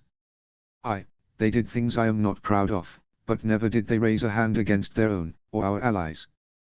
They didn't betray us, nor did they ever disobey a direct command. They were disproportionate in their grief, but so was I in my own way. I don't know if I can sell this to my people, nor our allies, your grace. Everybody heard about Camden Farms. To let a kraal gain footing in the Riverlands, these lands are not so far from the Stormlands or Vale that these people won't notice. They noticed it too when I married my eldest daughter to the son of Red Robet. They got over it." His father replied harshly. "However, I will take certain precautions to ensure very quick assimilation. Both will have to marry 7 believing Riverlander wives. I will limit the number of companions they can bring with them to their new lands, and will force all unmarried ones, man or woman, to take locals as spouses. I will also only grant them lands bordering houses of northern descent, so none of the local nobles feel threatened. Lords Hayford and Rossby will be ordered to keep a keen eye on them. Hoster shook his head. No, that's not enough. With all due respect to Lord Barthogan Rossby, but he is not up to controlling Scaggersea. He is young and has always been raised as a second son, never expecting to rule. These men are put under Martin on the Hayford lands, or they are sent back north. I also want their children raised by their overlords, their daughters should foster and their sons squire, and I will send personal inspections after 5 years to see if their people are integrating. His father clenched his jaw. This would be difficult to explain to clowns Crowell and Stain, nonetheless he relented. Who would you give Stokeworth to? The Lord of Riverrun asked his father. Burgess No, a nephew to Lord Donald Locke. Many of the future settlers will come from the area of the Bight, and many know Burger already, which will strengthen his authority over them. He has proven himself during the campaign, he is a competent warrior and served as his uncle's steward for a decade before the war. He is a moderate voice, which might bring harmony to both people. Isn't there already a Locke in the Riverlands? One who gained lands after the last wars. His father nodded sadly. Sir Roderick Locke, cousin to Lord Donald. He and his 2 sons were killed at Soxhorn. His only daughter is married to a young knight of both Northman and Riverlander descent. They have small children together and will inherit his lands. The Locke name in the Riverlands will die out with her. Hoster inclined his head respectfully, before asking his other question. He can take the young Lady Stokeworth as a bride. Aye, he is a widower in his late 30s. His previous wife only left him a daughter, who is almost of age. She can inherit his handful of properties in the north, while their future children together can inherit the Stokeworth lands. Hoster didn't object. We are in agreement then. He asked them both, 2 nods his answers. To finish the earlier discussion. His father spoke up again, as he turned back to Hoster. Do you agree that we start the earliest works around Riverrun, the towns, and Blackwater Bay? Partly, their cousin replied. Maybe the sailors of the Mallister fleet could temporarily be put to work too. This would speed up reconstruction in the northwest. I would also ask for groups of laborers to be sent south immediately. We have marched through the area, we have all seen the destruction around the borderlands and Stony September. However, the reports I received tell of similar destruction all along the Blackwater Rush and God's Eye River. No bridge remains standing, no mill or blacksmith has been left unburned. Only roads used by our army to send loot northwards are still traversable. I even heard mentions of groups of bandits around the ruins of Lake Town. His father stroked his beard in thought. I agree with the Mallister sailors, but only a part of them. The trading ships are needed to restart economic life, and there always need to be a few war galleys to protect the harbor. We can't show weakness now. Nonetheless, it should be able to send a 200 or 300 sailors elsewhere for a few months. The Mallisters will surely appreciate this. Ho seemed pleased with the answer, so father continued. I will also dispatch Ed Eric Dustin and Walton Woolfield with 200 riders each to get rid of any bandits. They can earn their keeps a little more. I will order Lord Sumber to send laborers to fix the bridges over the God's Eye River. However, I don't know if we can send any more towards Stony September. I understand. Lord Tully replied. I will personally look what I can do. With your agreement, I will send Coin to the area to help the locals to do what they can. All groups around the towns I will also command to head south, once they finished with the most pressing issues around their territory. Both agreed to that. His father symbolically filled 3 goblets of wine, from one of the best vintages of Arbor Red they had procured. He lifted his own goblet in a toast. To the future of the kingdom then, boys. I toast to a calm Riverlands during your hopefully long lifetimes. To less intrigue, more peace and increasing commerce. To a prosperous reign for both our houses, and to the yet unseen heights we will scale. He shared a glance with Hose, and they both raised their goblets high. He really hoped his father's toast would hold true. He thought about his children, his young Eredmin, his 2 daughters, Linara and Arana, and his infant son Benjen, whom he had never laid eyes upon. In his mind, he wished them a life without war, without heartbreaking loss and the guilt it often brought with it. He looked into his cousin's eyes and gave a toast himself. To summers long, and winters soft. To freedom of worry and food aplenty. To houses stark and tully. To houses stark and tully. Hose replied readily. Chapter 101, Grief and Tears. 29f. Prince John Stark. The smell of fresh fish filled the early morning air on the docks of Riverport, courtesy of a small fishing fleet that had arrived an hour after dawn. He looked on with interest, as sailors brought barrels of salmon onto the shore on the furthest dock a few hundred yards out. All three ships carried the same blue and red sails, as they belonged to the same wealthy fisherman.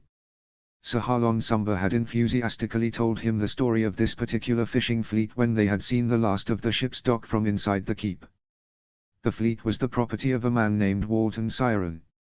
He had settled into the town as a young man from White Harbor 22 years ago and had married the maiden daughter of a local fisherman who had lost all his sons during the wars.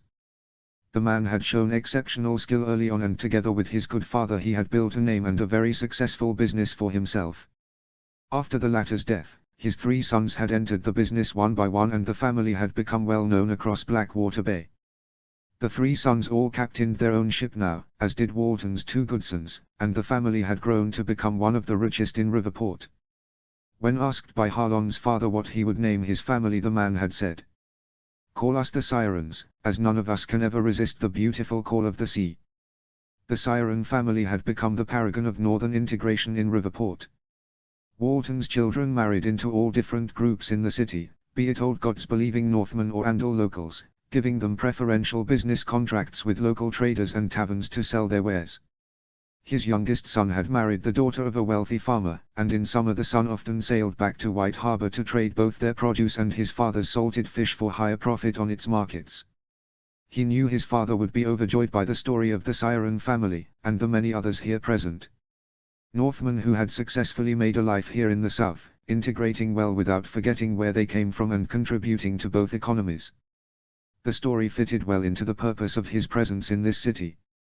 He had to organize widows' fairs and settle 3,000 northern veterans around the area. However, he knew that if his father got his way, another 3,000 would have to be settled in the riverlands, and afterwards tens of thousands of other settlers would join them. He looked in front of him, where the bay shimmered beneath a hot white sun. Many ships bobbed at anchor, their hulls lowering in the water as their cargo, northern soldiers wishing to go home, shipped in. Almost all ships around him bore the merman of House Marndale stitched upon its sails. He fidgeted with the bronze direwolf pin clasped on his shoulder. Soldiers ran past him, bowing their heads quickly but without stopping. He walked over to a group of men intending to board the Marndale flagship. Sir Wyman Marndale and his father Harmond Umber talked to the captain, whilst others looked at the ships in silence. One noticed his presence. John Uncle Brandon greeted warmly. "Come to see an old man off?" He frowned. "You're not that old." Uncle Bran clapped a hand to his shoulder. "Old enough to be glad of a return home." He looked past him, eyes sweeping the horizon. "You'll stay here, then?" He nodded. "Father wants me to remain. He says there's peace now, but someone must keep it." Brandon's look sharpened. "And how do you feel about that?" John hesitated. "Twofold, I would like nothing more than to meet my son. However, I don't know how to be a father, nor do I know what I can do to help him. All I know is that my work here might ensure that he doesn't have to fight like I did when he's older. So, I guess I am doing what is best for my son and my house by following father's orders." Uncle Bran nodded. "That, I understand. We fought so they wouldn't have to, but so did my father and brother for us decades ago. We can hope for the best, but we never know if we will succeed in this endeavor. I will do what I can." He responded stoically, which earned him another clap on his back. "You will do great, John. Come by Moat Cailin when you return home. Bryn and I love having you around." He thanked his uncle for the kind words. Below them, a bell rang, the tide had turned. "It's time," Brandon said. He reached into his cloak and pulled out a small leather satchel. "Take this. My journals from my earlier travels through Blackwater Bay. Strengths, weaknesses, feuds, population numbers, grain taxes. Your father's letters mentioned they could help you. He took the bundle with both hands, nodding. Thank you, uncle. He walked over to his cousin Bryn and hugged him tightly. Find us in Moat Cailin. His cousin confirmed, to which he nodded. Only if you remember that the true home of a Stark always remains Winterfell. My father and brother would surely find you an honored position were you to stay there more permanently. Bryn nodded thankfully. But now I want to see my sisters first. There is little time left before they marry and depart for the Riverlands. I understand. He then moved on to his other cousin, Edric. Silently, they embraced. Greet your mother and her kin for me, will you? I will. Tell her. He wanted to say so much. For years he had fostered with the White Fizz at Dragon's Lair. Lady Wyler was like a second mother to him, while Uncle John had served as a father figure whenever his father had been too busy. Benjen had been his brother in all but name. Edric silenced him. I know, John. I understand. I'll make sure she does too. We will stay in White Harbor for a while, I imagine, before returning home. You know Dragon's Lair will always remain as much your home as Winterfell is. You will always be welcome in our halls. He nodded thankfully. I will visit you soon, after my work here in the south is done, and whenever I am able to leave Winterfell thereafter, I will come to see Dragon's Point. I swear it. Good, I will hold you accountable to that oath. Edric grinned, a rare sight ever since his kin's passing. With a final clasp of forearms, his cousin turned and began to board the ship, Ghost silently on his heels. He said farewells to the Mandaelis and the captain. He watched 36 ships slowly sail out of the bay, carrying thousands of men back home to their loved ones. As the sails unfurled and the lines were cast off, the wind caught them like wings. Absent-mindedly, he scratched Fang behind his ears, as the sun cast golden shadows across the departing ships. Sir Jeremy Bigglestone, his loyal protector since Fallen Flowers, kept watch at his side. He walked back towards the keep together with the Sumber twins, loyal Sir Jeremy as always trailing behind. The Sumbers had also said their farewells to their Mandaeli kin, and to Osric Umber. The heir to last Hearth sailed back home with a portion of the Umber troops to take control of his ancestral lands while his father and younger brother remained with their king. Ned Umber, Lord Smalljan's younger brother, was supposed to go with him, but he had ultimately chosen to remain in Riverport. The giant had never been the same ever since his son Hoarfrost died. A pang of guilt hit him, as he remembered his friend dying to a Tarly man-at-arms as he tried to protect him, only minutes before Benjen and Uncle John were cut down. Too many of his friends had died that day. Too many families were left forever altered, those who remained behind stricken by pain and grief. Ned had other children up north, at his holdfast close to the wall, but he didn't seem keen on returning to them. No, he seemed fixed on betrothing his 3 daughters to men in the south more than anything else. Ned was a loyal man, and he followed his House Stark's orders to the letter. His father wanted more marriages and connections between the Riverlands and the north. However, he mostly wanted to grow northern influence in the south. Therefore, he had asked a handful of the most loyal northern houses, like Houses Umber and Flint, to marry their daughters off to noble riverlords. In turn, they would be handsomely rewarded, whilst their houses would extend power far outside their usual sphere of influence. Lord Sumber had greatly supported this idea and managed to convince his Umber kinsman of the merits. He expected many houses around the Blackwater would be offered Umber brides in the coming weeks. Sirs Harlon and Hoarfrost Sumber accompanied him up Giant's Hill in silence, as his thoughts ran rampant. Guards bowed when they let them pass inside Last Castle, and together the 3 of them climbed the stairs of the new stone keep towards the Lord's Solar. Sir Jeremy loyally stood guard outside the door, Fang choosing to keep him company, as his direwolf lazily cuddled next to the Kingsguard's leg. Inside, old Lord Roderick was scribbling on some parchment, but he looked happy to see them. "Welcome my prince, please take a seat." He gestured to the chair in front of him. His twin sons taking those on his sides. "I wish to apologize again for not being able to accompany you to the docks, but my gout won't allow me to venture out of the keep for now, I am afraid. I am very lucky to have 2 capable sons to do my dirty work, otherwise I wouldn't be able to manage with this sickness, I am afraid." He waved it away. "I fully understand, Lord Roderick. Your sons have been excellent hosts and have shown themselves more than capable on numerous occasions. Although I would always prefer your company, your sons are almost able to forget your absence. Lord Sumber's laughter bellowed throughout the solar. You have spent far too long in the south, lad. My keep may stand on the southern edge of the kingdom, but I was born and raised at last hearth. I am a Northman, you have no need for honeyed words and courtly manners here. He grinned back. Internally, he sighed from relief. He had learned how to speak to pompous riverlords, but it never felt natural to him. He much preferred the northern way. Well, then I must comment that it was best you weren't with us. The docks were so overcrowded already I don't think they would have been able to fit another giant, gout or not. He countered. Another bellow followed, this time it was closely followed by accompanying ones from his two sons. I always liked you Starks. Glad to see that regaining your royalty hasn't changed you. In the south, you must play the part from time to time but never forget that you are Northmen. In that regard, I am happy your brother married my niece. She will ensure he and his children won't forget. He grinned, as he thought about his good sister Alera. Aye, she will do that. Lord Roderick nodded. Now, to the matter at hand. I received a raven co-signed by your kingly father and my overlord, Lord Tully.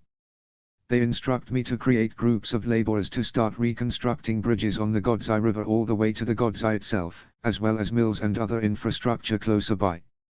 They have dispatched cavalry to take out the raiders in the area. Your father has also sent you a personal raven. I have seen to it that my maester hasn't opened it. Thank you, Lord Roderick. He responded, as he was handed the small note, its tiny wax seal still intact. Dear son, you have permission to set our plan in motion. Settle our veterans and integrate them into the local society. Make them earn their land by rebuilding it. Defense, the food supply and trade are always the priorities. Include Andal lands in your work. It will earn us the favor of the locals. Good luck, I am counting on you. Your loving father. The Lord of Last Castle looked at him expectingly, as he put the note away. My father confirms this and urges me to start settling the veterans. The giant smiled broadly. Excellent. Let's not waste time then. Many of my men fell in battle, there are widows aplenty here. Not that it matters much, as I still have a lot of barren land ready for cultivating and a lot of the city to develop. I could easily settle all of them. He shook his head. You might, but my father won't allow it. You'll only get a share of the veterans. Other settlers will come afterwards, you may settle those as you like. The Rossbys and Hayfords will need the experienced fighters to stabilize their control. The new Lord of Stokeworth will need them to establish his authority. They all need fighters more than you do. Aye, you're right. Lord Roderick relented. But we need some too. Positions in our town guard need to be refilled and settlements on the fringes of my land need more able-bodied men to deter the vultures roaming around. He nodded. If we were to organize a widow's fair, how many young widows could be eligible? What do you call young? Harlon to his right asked instead of his father. Below the age of 30, and they must be able to carry more children. Lord Roderick scratched his beard, which even after all these years he kept in northern fashion. Some 400 at least, if we include young maidens related to them that can easily double. But not all of those are locals. Many of the fighters I lost were of northern descent, partly of Folly. So were their wives and sisters. As long as they come from all groups, and from all the corners of your land I do not mind. But I would ask you to ensure that over half isn't northern. Those with northern ancestry that remain unwed will easily find spouses from among the future waves of settlers. They were all in agreement there. How many of the veterans will you allow me to settle here? 600, of which 500 will need to marry in the widow's fair. A fair number. Sir Hoarfrost Sumber agreed. With many opportunities remaining for Martin and Barthogan to resettle their lands. Harlon added. Aye, he confirmed. Lord Roderick looked at him. On the topic of those houses, I know that your father wishes riverlords to marry northern girls, but I was thinking of accentuating and strengthening my alliances with them and the other old gods-believing houses. Harlon already married a Goodwood, but I have 2 young daughters who are just of age, and another 10-year-old son. You were thinking of offering one of your daughters as a wife to Lord Barthogan, he surmised. Maybe even establish another betrothal with House Hayford. Both, preferably. I don't think my father would object. It would surely strengthen the unity along the northern houses around Blackwater Bay, and it is natural for neighboring houses to conduct marriage alliances. However, you will need to marry some of your children to Andals as well. You know that my father asked northern girls to marry riverlords. I expect at least one of your girls to fulfill that command. Of course, that would suit everyone best. Lord Roderick agreed with a smile. Now for the reconstruction of your lands. Tell me what needs to be done here. We were very lucky. The town is intact, as are most of my villages. Some of our fields have been burned, as well as a mill on the western edge of my domain. In fact, most of our losses, some 6 hamlets, a few hundred peasants, a village and that mill have been in the west. On the northern edge, 2 more hamlets have been destroyed, and a handful of others have seen damage. He scribbled that down on a parchment he had silently received from Harlon. Very well, we will start putting the veterans that will come to live here to work. Firstly, you will pick the staunchest and best fighters to augment your guard, and have your lower nobles replace their fallen retainers. Secondly, you will replenish sailing crews on trading ships where necessary. Trade needs to pick up again soon, if this region is to ever recover. Pick out those with experience on the seas, levies from White Harbour and the sons of fishermen and the like. He looked up towards the 3 men of House Sumber, but none seemed to object. Lastly, the others will be fitted into groups of labourers together with any in the city you can find from among the masses that is willing to work hard to earn some land. You will have them fix up your lands first. I would advise you to settle these veterans on the northern and western edges, together with their new wives and perhaps these wives' children from their earlier marriages. It will repopulate the area with strong able-bodied men capable to defend your borders. Award the landless locals willing to work for it with lands among them. It will integrate all groups and encourage mingling amongst them. He looked at Lord Sumber.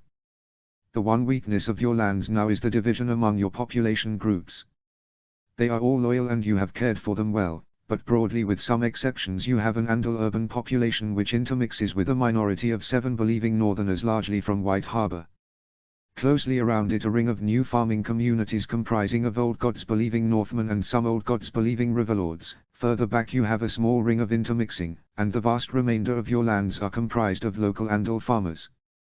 With maybe the only exception some mixed fishing communities around Blackwater Bay. Am I right? Largely. Although I wouldn't call those fishing communities mixed, they are largely Andal in nature. Lord Roderick replied. He made notes of that. Then we will have to change that too. Your lands will receive an influx of northerners over the next years. Firstly veterans, afterwards farmers, traders, sailors and fishermen. They will bring women and children with them. It will be crucial to disperse them across all your land. We don't want to create tiny islands of communities dotted around. Therefore, I want you to populate the borderlands with northerners intermixed with locals, and I want you to settle many veterans in Riverport itself too. Next waves of migrants will have to join the fishing villages, join urban life and create communities of northerners in now exclusively Andal areas. In time, these will hopefully all intermingle in the image of how the Mandaeally lands have been faring for 1,000 years. You came prepared. Lord Roderick noted. I discussed this with my father and brother and their advisers at length. He simply replied. How many settlers can we expect? Sir Harlon asked. I would expect some 6,000 extra people will call your lands home in the coming years. Both Sumber twins frowned. That's all. We expected more. Sir Hoarfrost remarked. We have been weakened by the war and our allies, the Goodwoods, Rossbys and Hayfords are left completely vulnerable. Sobshorn brought our people close to extermination. We will need to be stronger to be able to keep protecting our communities here. We can't do that with only 6,000 more people. His elder brother added. He nodded. Those 6,000, and of course the 600 veterans, are those who would settle on your house's lands. We expect some 50,000 in total to arrive south in the coming years. 40,000 of those will settle in Blackwater Bay, but they will be focused on repopulating Hayford, Rossby and Stokeworth lands. We also see how vulnerable the communities there have become and wish to strengthen them immediately. The others will mostly settle the Goodwood lands, as they also need to strengthen to be able to survive. Harlon wished to respond, but his old father held up his hand. We would, of course, implore you and your kingly father to send more, if possible, but we agree with the general spread. The other houses need to be strengthened for us to feel safe. If they remain weak, they will invite attacks, and we would be honor bound to defend them. This way, peace is most likely. We share the same reasoning then. Besides, don't forget that my father has allowed you exclusive trading contracts with Stormlands and Dawn. This will greatly increase your coffers and strengthen your house. Now, all three men finally agreed. After your lands are restored, you are to send your groups of laborers along the Blackwater Rush as far as Mossy Crossing. Have them focus on bridges and mills, settlements can be reconstructed later. Lord Roderick frowned. The King and Lord Edmure specifically stated to go as far as the Godseye River. Mossy Crossing lies beyond that. But House Mossbridge's lands have been heavily damaged. They are small and lie between the Blackwater Rush and the Godseye River. They protect the crossing of the Gold Road over the Blackwater and some other smaller bridges across both rivers as well. These roads and areas are necessary for the food supply of Riverport and will quickly boost trade to the interior as well. You would do well to restore them sooner than later. It's true, Father. The Mossbridge's lands have suffered greatly, we've both seen it. Assuring trade and the arrival of food will do well for us, and it might even bring us their friendship. More allies in the region would surely not go amiss. Harlon told his father, who relented because of the words of his heir. The other veterans, who won't settle here, will create similar groups which will immediately start reconstruction in Rossby and Hayford lands. The masses in Duskendale will also be put to the task. Rebuilding the Blackwater Bay area is a priority for us in the Riverlands, not only the communities but the whole region, and all lands included. I expect your laborers and veterans to contribute to this project for many months. It will benefit you greatly in the long term. Lord Roderick agreed. Finally, my father has also promised me that he will pay for the first of a group of 8 trading ships that he expects you or your vassals and merchants to build to fulfill your new trading contracts with Dawn and the Stormlands. I have the coin here with me. Once your shipbuilders have agreed on a design, they may commence immediately. The kingdom will benefit greatly from increased trade, the sooner the better. This greatly pleased the Sumbers, and Lord Roderick ordered a servant to bring a carafe of his best Arbor gold. He spent the rest of the afternoon in the sun on the Lord's balcony together with the Sumber twins, after their father excused himself to go lie down. His gaze looked over the mouth of the Blackwater Rush and the surrounding lands. The view was breathtaking. The golden sun reflected upon the bay in the distance, creating the illusion that the river culminated in a field of diamonds. On the other bank, the forests of the Stormlands stood proud, in just 30 years having already reclaimed much of the area the Targaryens had cut down over centuries. Below him lay Riverport, a clean and bustling town on the cusp of becoming a city again. Beyond lay villages of farmers relieved to once again till their lands in peace. He took it all in, over many a glass of Arbor gold. Enjoying both view and company. To his surprise, he rediscovered that it was sometimes good to be a young prince. Lord Edric Whitefee. The sea was painted with sails. From atop the prow of the Ghost's Grin, the ship gifted to him by his cousin Wyman, he could see the full glory of the northern host returning home. 100 ships, large and small, billowed in the strong salt wind that swept across the bight. Their Mondaily banners flew proud in the ocean wind, merman sigils of Mondaily blue, reminding everyone of the naval prowess of his mother's house. The fleet looked more like a page from a song than the remains of a war, but Edric knew too well what had been lost to buy this triumph. The victory tasted like ash to him. He stood alone near the prow, his white cloak billowing behind him, sea wind tangling in the light hair he had inherited from his mother's line. His armor was polished but dulled with nicks and dents, the left pauldron cracked where a mace had struck him during the siege of Bundelon. He bore the marks of war like the North bore its scars, quietly, stubbornly, proudly. Behind him, Uncle Bran laughed upon seeing the first glances of the White Knife, the northern shores flanking the river mouth greeting them back like old friends. the younger brother to the king, and his son Bryndon, had become his constant companions during their journey. His princely uncle had been adamant on joining him on his ship, refusing to leave him alone with his grief. Their journey had taken them 15 days, including a 2-day stay in Runestone where they had been gallantly hosted by Lord Anderois. Sir Allard hadn't finished his journey home yet, although his father had already received joyous news that he and his allies had passed the Bloody Gate without incident. This pleased all of them greatly. The Valumen had been steadfast allies during their whole campaign, and if the Arins had tried anything foolish they would have all leaped to their defense. Edric Uncle Bran called jokingly, "Who do you think will weep most, you or your mother?" "She's a Mandaeli," he replied, his voice low. "She undoubtedly wept when the ravens came. I don't believe I have any more tears in me to spend. I buried them all with my father and brother." His uncle's smile faded.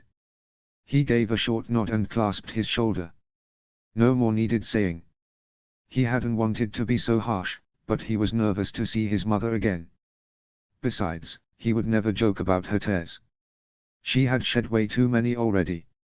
The tide carried them through the harbour mouth like a procession of kings returning from exile. White Harbour rose ahead in all its pale splendour, the high walls and towers gleaming with the promise of home.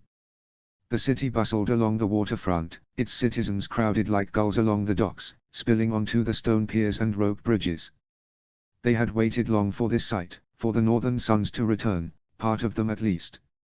Ships from Houses Lock and the Flints of Widow's Watch had long broken off from their fleet and many thousands remained in the riverlands waiting to return with the king, others with his cousin John planned to stay and build a life there. None of this seemed to harm the people's enthusiasm however, as they greeted their victorious soldiers. At the head of the great dock awaited his grandfather, Lord Wylis Mandaeli, plump and stately in a doublet of heavy velvet, a golden trident pinned at his chest. Aunt Winifred and his cousin Winder flanked him on his right. His aunt stood poised as ever, though her eyes flickered endlessly from sail to sail, eagerly looking for the return of her eldest son. On grandfather's left stood his mother, yet she had donned the persona of Lady Whitefy, a figure small yet proud in her layered silks of white and sea foam. From across the water, he could see how her hands were folded tight before her, knuckles white as bone.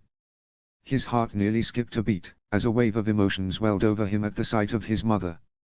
His internal struggle was interrupted by the sound of a horn, a deep and long note. One by one, the ships began to dock. The Mandaeli flagship moored first, honored by her place at the vanguard, with the Ghost's Grin a close second. Men swarmed down gangplanks, their boots echoing on soaked wood. The ship's namesake raced for the dock, having never really enjoyed the voyage on the sea. Nevertheless, his father's direwolf had never abandoned his side, and he had grown accustomed to sleeping with its giant presence in his cabin.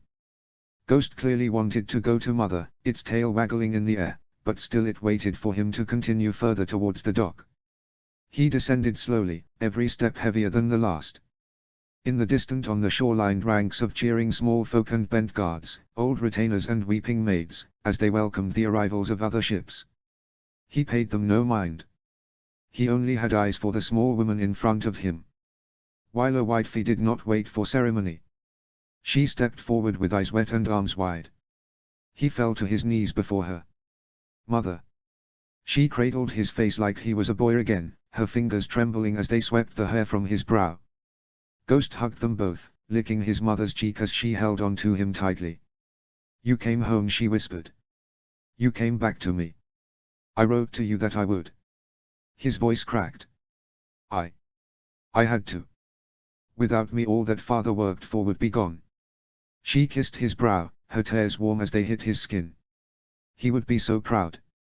They knelt together there on the dock, heedless of the watching crowd. Seagulls screamed overhead, the tide lapped the pilings, and behind them, 1,000 men set foot on northern soil. But he barely noticed any of that. He bowed his head into her shoulder, and to them there were no lords and ladies, no battles or banners, only a son and his mother, stitched together again after war's cruel rending. He pulled back at last and saw the tears staining her cheeks. He rose and helped her to her feet. Lord Wylis stepped forward to embrace him, the old Mandaelis face full of compassion. "You look like your father did at your age," his grandfather said. "And the gods help you, you even stand like him." Edric nodded, throat tight. I carry his sword and title now. And Benjamin's ring. Lord Wylis looked away, just for a moment, toward the sea. Your brother deserved better. I loved that boy, we all did.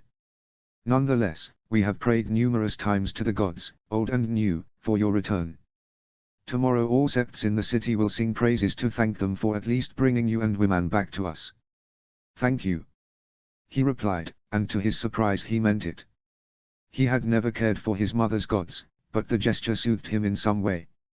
He made a mental note to visit the Mondaily September tomorrow out of respect, it was the least he could do.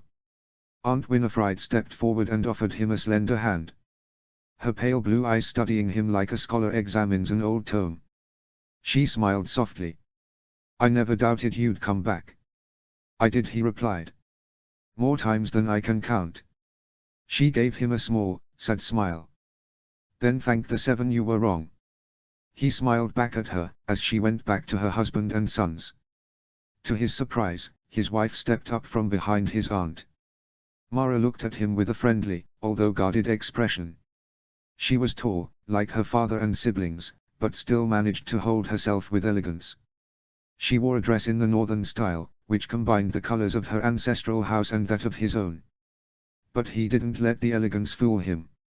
He knew from experience that she always carried a small dagger on the inside of her left leg, and her elder brothers had taught her how to use it. My lady, I didn't expect to see you here. He voiced honestly, knowing full well that that was what she preferred. I insisted that I accompany your mother here. Both to keep her company and to await your arrival. She responded. I appreciate that, both of it. He smiled. Despite their marriage, he didn't know her that well, but he nonetheless appreciated the gesture. He kissed her hand in an effort to show her some form of public affection. The tension was awkward, but a small smile hinted that she appreciated it. More ships docked around them, and the crowd swelled. Hammers rang on mooring posts. The banners of a dozen northern houses flapped above the heads of soldiers, family, and friends. Cheers erupted as men embraced wives, mothers, and kin. Some victory-drunk soldiers grabbed local maids and swirled them around. Laughter rang as small children raced to greet fathers they barely remembered. Behind them, others disembarked, Uncle Bran and Bryn, greeting the Mondaily family fondly. Osric Umber hugged his sister fiercely and clapped young Wynder Mondaily on his back, as he joked with the boy's father and elder brother. He barely registered any of it, as his mother silently clung to his shoulder. They continued like that until they reached Newcastle, his grandfather's seat. Lord Wylis beckoned him to him, as they entered the castle. I have given you your father's old rooms, from when he fostered here with my brother. They are in the family wing, where you should be. Your mother knows the way, and her rooms are close by. Don't hesitate to ask my servants for anything you desire. You are both family and a peer of the North. You and yours will want for nothing. Thank you, grandfather. House Mondale's support in our time of need will never be forgotten, nor will our kinship. The old lord smiled and nodded, as he stalked off to get the other nobles housed. My lord Toggen Flint interrupted him. Toggen had been a constant companion and confidant of his father, from even before he had been bestowed with Sea Dragon Point. His father had made him one of the land's leading new nobles, and he and his kin had fought valiantly for their house. They had bled for it too. One of his daughters had been left a widow since their campaign in the Reach. He nodded for Toggen to continue. With your permission, I will take command of our forces and install them at their sleeping quarters. House Mondaly has generously offered the lower nobles comfortable housing in the city, and our men have been allowed to settle in the eastern barracks of the city watch. See it done. He replied. Make sure that the men are comfortable. Unlike most of the other houses, we will remain here for a while. Flint, or Sea Flint, as his branch now called itself to differentiate it from the many others, nodded and left. His mother silently observing their exchange. She led him to his rooms and gave him time to bath himself alone in a hot tub already prepared by the servants. It felt good to scrub away all the salt and grime from his travels. On his bed he found a black doublet with a white wolf stitched on the front of it. On the shoulders were stitched two white dragons, their white tails slithering across the whole of the sleeves in an intricate design. Accompanying trousers laid next to it. They were black with elegant though simple white motifs which further accentuated the doublet. It was quality work, which must have taken many hours to make. After he had finished putting them on, he appreciated the sight of it in a mirrorish-looking glass that he had found in the room. A knock on the door came then, and he called for the person to enter. His mother entered, smiling as she saw him. "It fits you well," she voiced appreciatingly. "I am glad. It has cost me weeks to make it." He snapped his head towards her. "You made this yourself?" She nodded. "I had some help with the design from the head seamstress here, but all sticks I did myself. I started it right when I arrived here. I knew that my father and sister would welcome you as one of their own with open arms, but I wanted you to stand out. Through me you have Mandaeally blood, yes, but you are your father's son. I wanted your choice of dress at the welcoming feast to reflect that." He could not respond, out of fear that he would lose his composure. In the end, he just smiled. His mother seemed to understand. She put a lock of his hair behind his ear, to get a better look at him. "You look so much like him, you know. You always looked the most like him, ever since you were a boy, but now it is even more so. You have his same lean build and long face, and you put on the same amount of muscle he had.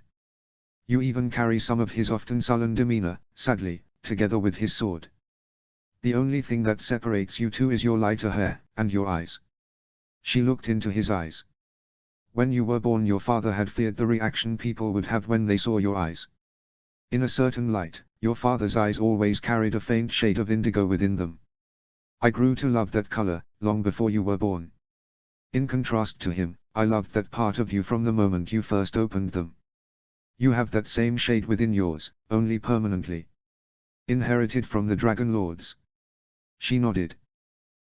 But whatever many flaws your ancestors had, they were ever described beautiful. Your father had always been too pretty for his own good, although he never noticed it. It was one of the things that attracted me to him early on. Luckily for me, your father had always been too oblivious to notice the other girls looking." His mother chuckled at the memory. "Your sisters have always been pretty too, although they carry more of the traditional Stark and Mandaeally features. Benjen too, and in contrast to his father he realized it early on. I found him kissing a chambermaid the day before you left south." He smiled. Ben had a way with women. Twice I had to cover for him with father because he had brought a girl to his tent. Luckily for him, Rorai always warned him if anyone was on their way." His mother chuckled. "Nonetheless, the Targaryens were often not only described as beautiful, but hauntingly so. That particular trait, only you inherited. Its effects are immediate, it seems. Your wife confided in me that she was often scared of your gaze, although she feels drawn towards it too. She even went as far as telling me she missed seeing them." He thought about Mara. To his shame, he hadn't thought about her a lot. The only times he had, was when he talked about her with her brothers, Osric and Mors. They had only been married 3 months before he had left for the Riverlands. He couldn't say that he loved her, but her presence on the docks had nonetheless moved him. She could have stayed in Dragon's Lair and ruled as its lady in his mother's absence, but she had chosen to accompany her to White Harbor. "You need to spend some time with her here." His mother accurately guessed the way his thoughts were going. "You barely wrote to her. She feels neglected, that is never a good way for a wife to feel. She is a good woman and a fine match, albeit a bit blunt in her conversations, and she is the aunt to the Crown Prince's children. You must set things right on that front." She was right, of course. His father had put a lot of effort in securing the match. It would ensure that his children and Rookie's children would be cousins once again, from the maternal line this time. It also bound them to the powerful House Umber and its elaborate web of allies all throughout the kingdom. Her father, Smalljan, had also been one of father's staunchest friends among the North's peerage, and was one of the king's most trusted vassals. He owed it to his father's hard work to smoothen things out there. "I will ask her to accompany me to pray at the Weirwood in the Wolf's Den on the morrow," he proposed. His mother smiled in agreement. She walked over to Ghost, who had perked up as soon as she had entered. She stroked his fur, and the mute direwolf almost purred. He licked her hand affectionately, clearly enjoying her company immensely. It is whispered that wargs never fully die as long as their animal companion remains alive. He blurted out. His mother looked at him questioningly. What do you mean by that?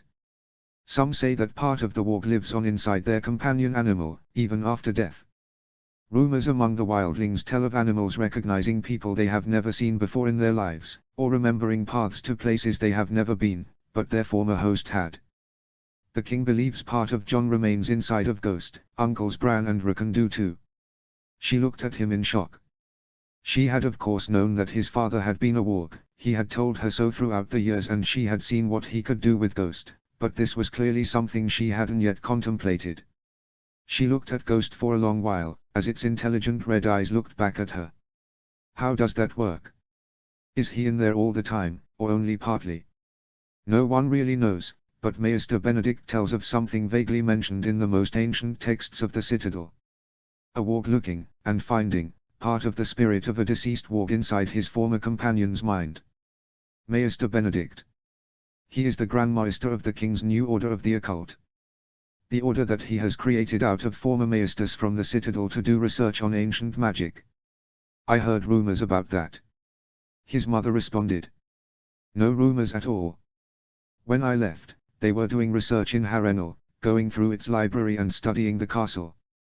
During the last months of the campaign, they penned down hundreds of pages of knowledge they remembered from the Citadel. Now they have started their own research.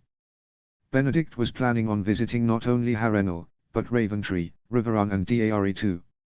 On his return he wishes to talk to old Lord Howland Reed, before continuing to Winterfell, where the king has already commanded a tower for them to be built. How many of these maesters are there? The order has 7 members for now, Maester Benedict, Maester Drold, 3 acolytes and 2 novices, but the king wishes for them to start recruiting from the northern population once they are settled in Winterfell. He even asked me to allow them access to Father's Targaryen artifacts to learn more about the dragons. I agreed. His mother let that sink in, as she sat down upon his bed. Finally, she broke the silence again. We are not here to speak about dragons. No, we are not. Tell me about the war. About your father and brother. Tell me all you know, please. She looked at him pleadingly, and so he told her everything. They sat together for hours, almost missing the opening of the feast. They cried, hugged and mourned together. Something they both felt had been well overdue. They also talked about what the future would hold, how they would honor father's and Benjen's memories when they returned home and how they would achieve his father's vision for the region. When he arrived at the feast, he felt rejuvenated and drained at the same time. Nonetheless, he enjoyed it. Spending time with his noble friends and becoming reacquainted with his grandfather's household. He even danced with Mara, and she seemed to like it, even though he stepped more than a few times on her toes. The heavy task of carrying on his father's legacy still weighed heavily upon him, but for the first time in months he didn't feel entirely alone. He owed it to his father to see it through, and, although he did not know how, that was exactly what he would do. Chapter 102, A Time for Prayer. 29f. Prince Jon Stark. The banners of House Riker flew over the Dunfort's pale stone walls and big drum towers, 2 black warhammers on a white-blue cross against the overcast sky. The rainy sea wind from the black water carried the scent of salt and distant pine along the way up the castle, mingling with the aroma of damp earth and baked bread from the town below. He rode through the gatehouse with his men, his boots muddy from the journey up from Hayford. 3 weeks ago, he had left Riverport, and already the roads showed signs of rebirth. In Rosby, some of the first fields were plowed again. Around Hayford, scaffolding rose against the scorched stone of scattered holdfasts. Stokeworth had been put under garrison until its future lord, Burger Snow, took control of it, and some dissidents that had been hiding had been hung or put on a ship towards Eastwatch. Everywhere bridges were being reconstructed and logs from the north were constantly brought into the interior through the region's many ports. He had met tired faces and broken voices but also hands willing to rebuild. It had been hard work, but to his surprise it had filled him with a purpose he had lacked until now. Seeing the difference it made when his men arrived and accelerated the recovery of the region, filled him with pride and joy. In the courtyard, only a small part of Riker's household stood waiting for him, and they all made slight bows as he dismounted. Lord Jasper Ryker stood waiting in front in a dark blue mantle trimmed with sable, his dark beard streaked with the first streaks of silver. "Your Highness," Lord Jasper said, bowing low. "Welcome to Duskendale. You bring the rain with you." He smiled slightly. "We bring the soil that drinks it on our boots." Lord Jasper gave a dry chuckle and introduced him to his steward, Maester and Captain of the Guards. Afterwards, he happily reconnected with the heir, Sir Jeremy Ryker, whom he knew well. Sir Jeremy had accompanied him much of the way from Tumbleton. As he had devoted himself to his tasks in the area around Riverport, Duskendale's heir and his forces had marched home. Now they reunited again a few weeks later. Lord Jasper then turned to lead him into the hall. "Come. My wife and daughters are eager to meet the prince who has been laying roads and speaking with carpenters. I hope you excuse them from sparing the wait in the rain, but they would still wish to formally greet you." He followed through vaulted corridors lined with colorful tapestries. The keep smelled of cedar, damp stone, and wood smoke. It was strong and the servants moved with quiet efficiency. In the great hall, warmed by a large hearth of red gold embers, the family and the rest of the household awaited him. "May I present my lady wife?" Lord Jasper began, gesturing toward a tall, broad-shouldered woman in a dark blue gown with white laces, Lady Era Ryker. "My lady," he voiced with a respectful bow. "Sir Jeremy has told me a lot about his impressive northern mother. I am glad to finally be able to put a face to such a monumental figure." Lady Era's expression broke into a grin. "I thank you for the kind words, Prince John. I was born in Last Hearth, though it's been many years since I've seen my ancestral home. The gods have been kind to me in the south, and I am as much a part of it now as I was once of the north." She stepped forward and embraced him briefly, firmly and familiar, not something a southern lady would do. "You've the northern look of your mother, but your father's tully eyes." Before he could respond, the rest were introduced in turn.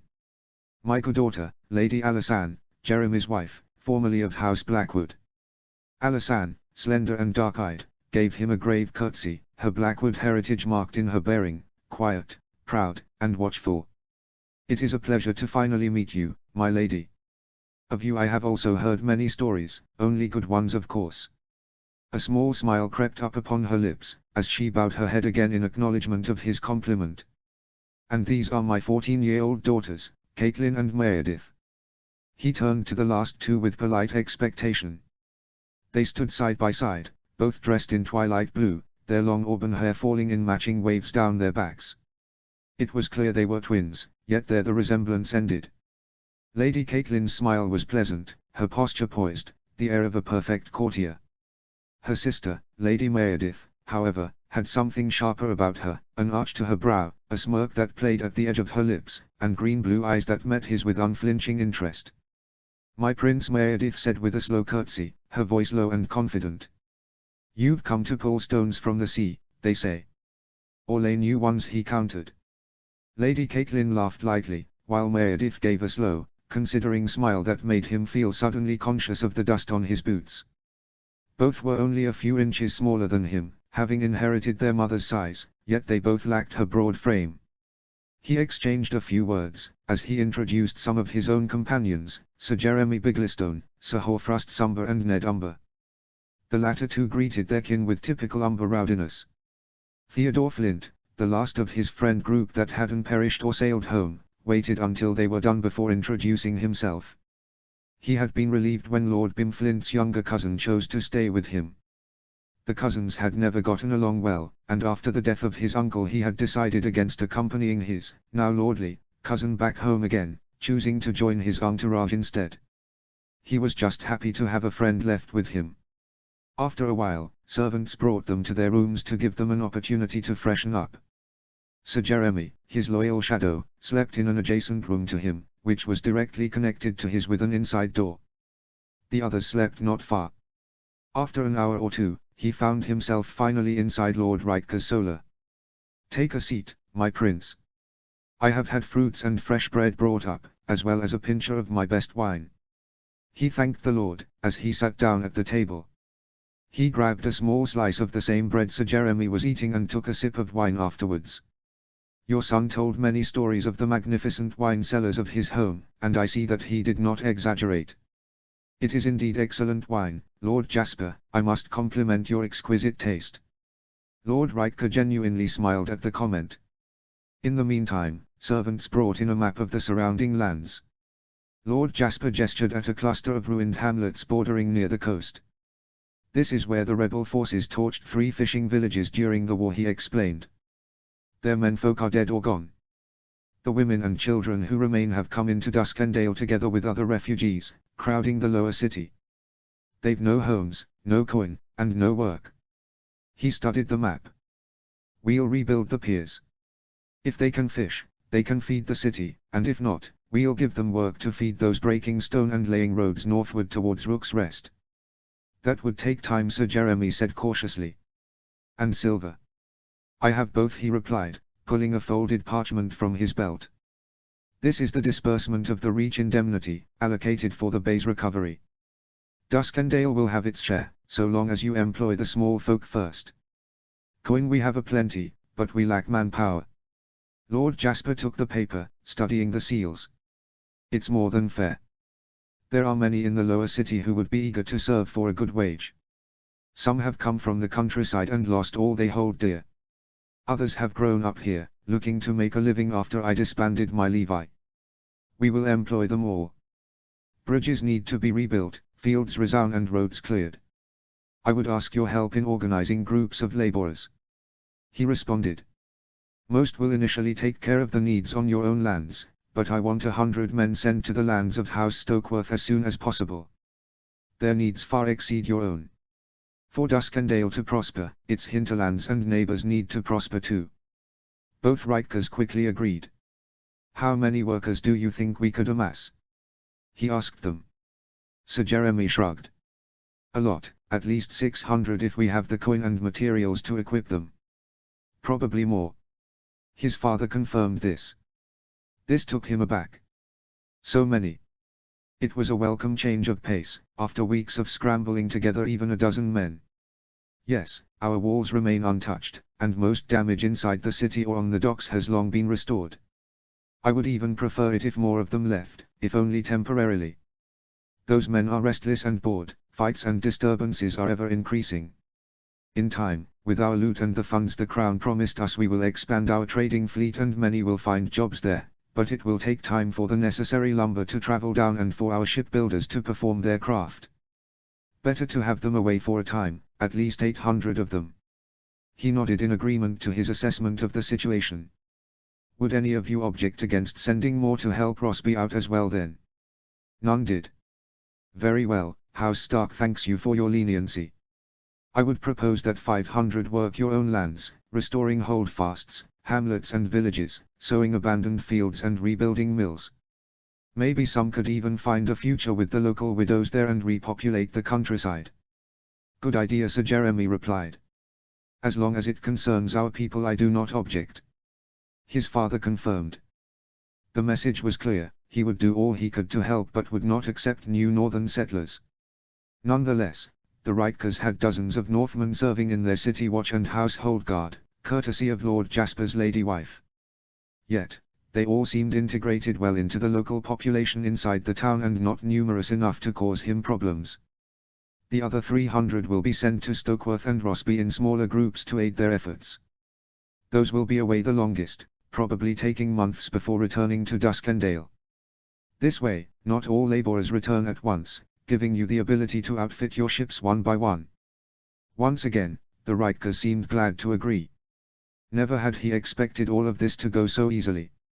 How long will you be staying, my prince? Lord Jasper interrupted their conversation. For a few days, at least. He admitted. My men and I are tired, and there is much to do before the laborers can move out. Perfect. The Lord of Duskendale responded. I would propose to adjourn these conversations now. My son will go and send men of the guard to proclaim the creation of the labor program in the lower city immediately. We can then host you and your companions at the feast tonight and come together in the next coming days. Do you agree? He nodded thankfully, feeling the exhaustion of the past weeks everywhere in his joints. He emptied his cup of wine and thanked both Rikers again, before moving back to his guest quarters, eager to catch some sleep before the mandatory feast that was coming. Later that night, he found himself at the head table inside the Dunfort's great hall. In front of him was an excellent serving of roasted boar, which he gladly partook in. His companions and the Riker household were talking about the region and how it would change in the future. "How will you convince the rebels of the benefit of your reconstruction effort, my prince?" Lady Caitlin asked him. "The realm must rebuild, and quickly. They must see this new peace as beneficial," he voiced, "as a new order, one that builds, not breaks. I will do my best to achieve this, not by word but by deed. I don't care on which side anyone fought anymore. The culprits and traitors have been punished, and examples have been made. Now, it is simply time to rebuild the lands, no matter who lives there."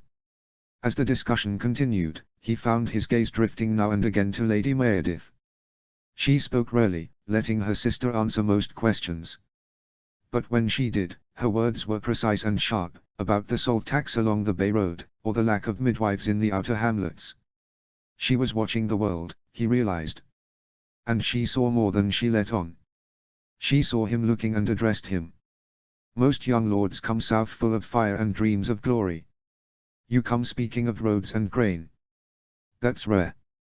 "Dreams don't feed the hungry," he replied. "And fire only burns what's already broken. I know what the fire entails. If given the choice, I would choose grain every day." Lord Riker and Sir Jeremy mumbled their agreement, as did some of his own companions. She glanced at him sideways. "You've seen much for your age." He looked at her from across the table. She was a little taller than her sister Caitlin, who sat next to her, and her voice carried more weight than many lords he'd known. "I've seen enough." This again was met with agreement from her elder brother. "War isn't as the tales described, sister. It is a gruesome, arduous affair. Although often just, and necessary, it brings great suffering to all those that partake in it. To some on the one side it may bring great treasures and rewards, but all sides share in the suffering indiscriminately. Your brother has the right of it, my lady. This war was forced upon us, and it was our duty to answer it, and end it. Yet, all of us lost something across the battlefields of the Riverlands and the Reach. Some only lost the remnants of their childhood, others swords, armor or other material things. But most lost much more. Friends, family, sometimes even limbs or other body parts. All men that return from war carry scars, although not all of them are visible," he added. He pierced into her young eyes, who looked questioningly at him. He knew what they asked, and he chose to answer them honestly. "I carry them too. I was indeed young and naive when I left Winterfell on my father's command to rally reinforcements for his armies here, but I don't feel so anymore. In that regard, you may be right. But that is the way of things." All fell silent at the table, and Lady Meredith nodded to his response, seemingly deep in thought. For the rest of the night, he saw her trying to wrap her head around his response.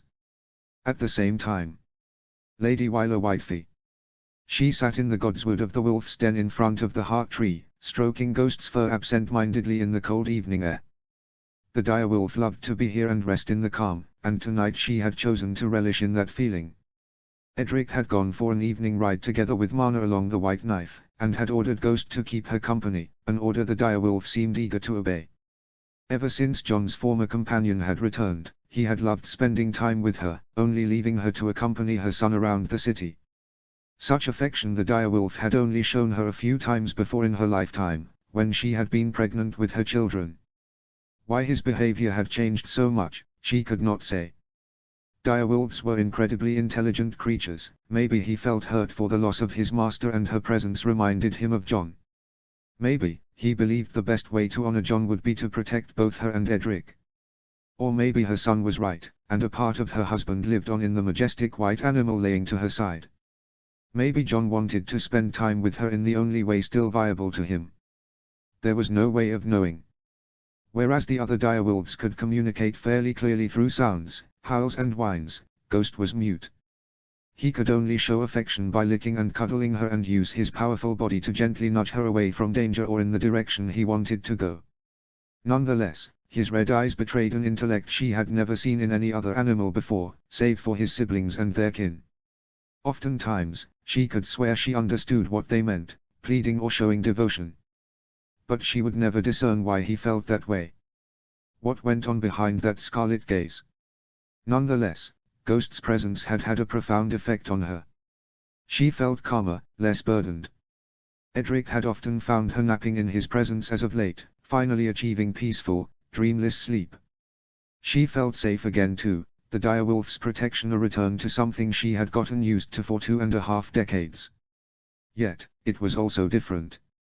Before, the direwolf had never taken her to a godswood, although he had accompanied her husband and children almost daily. Since reconnecting with the direwolf, she found herself here every other day, and for some reason it was always her accompanying ghost, not the other way around. Again, she wondered why he loved being here so much. Was it to feel close to his former master, as he felt connected to John in this godswood, a place where they had spent countless hours together in his childhood?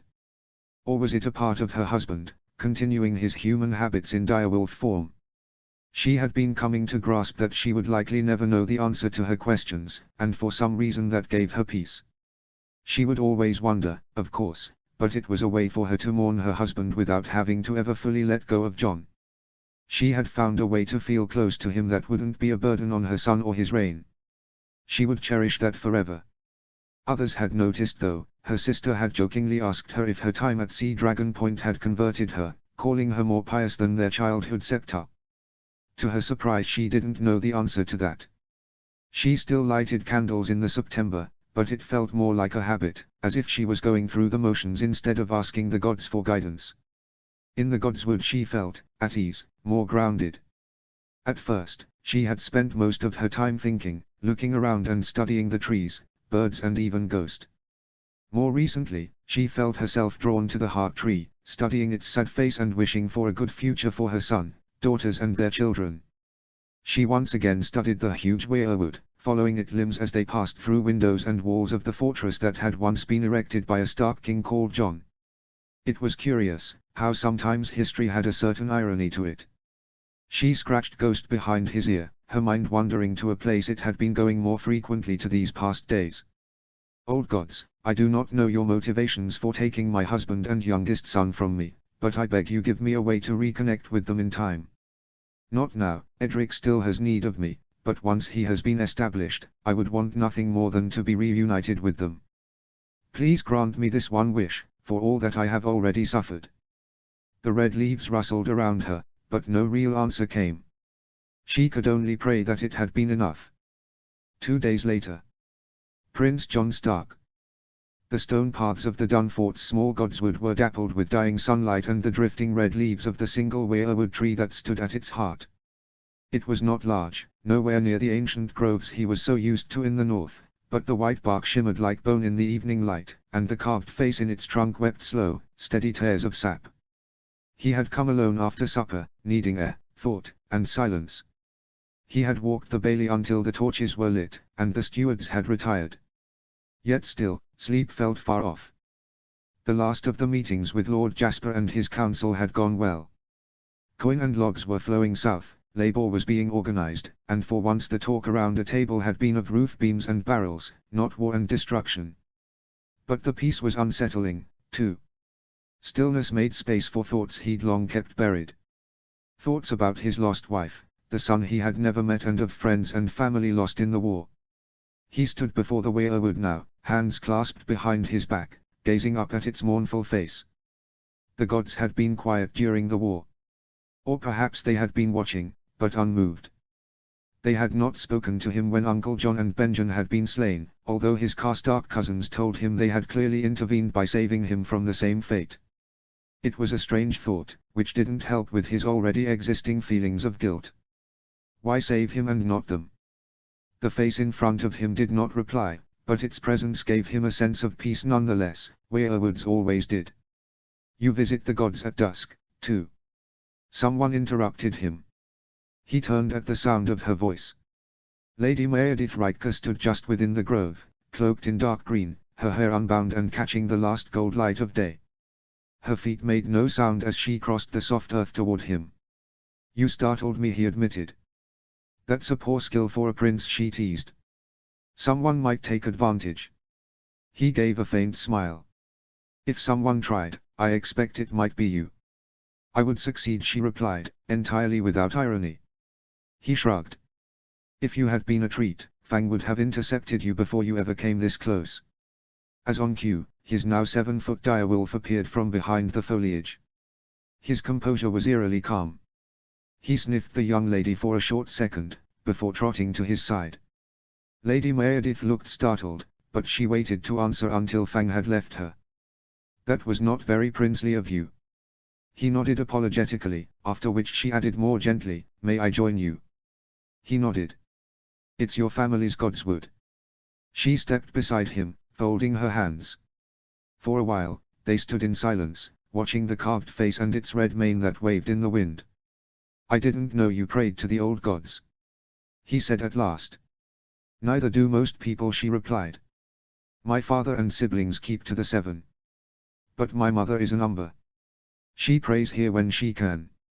I often accompanied her when I was little, and it became a habit to visit here for walks and to have moments of introspection. He turned slightly to study her face. And you took her gods? I took both, she replied. But I only speak to the ones who listen. He blinked. That was not something he expected to hear among the Andal houses of Blackwater Bay. Do they listen? Sometimes, Meredith said, stepping forward and resting a hand on the rough bark. When I was small, I used to dream of trees with eyes. And wolves. Always wolves. He exhaled slowly. You dreamed of wolves? She looked back at him with a half smile. Should I be frightened, Prince of Wolves? Nonetheless, she shot a glance at Fang. He shook his head. Only a fool fears a dream, and only those who wish me harm must fear Fang. And what do you dream of, John Stark? He hesitated. Dead men. An empty, lonely home. Rebuilding what was broken.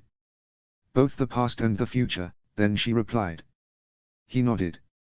My father says I must look forward. That if I only dwell on the war, I'll never see the harvest that follows it.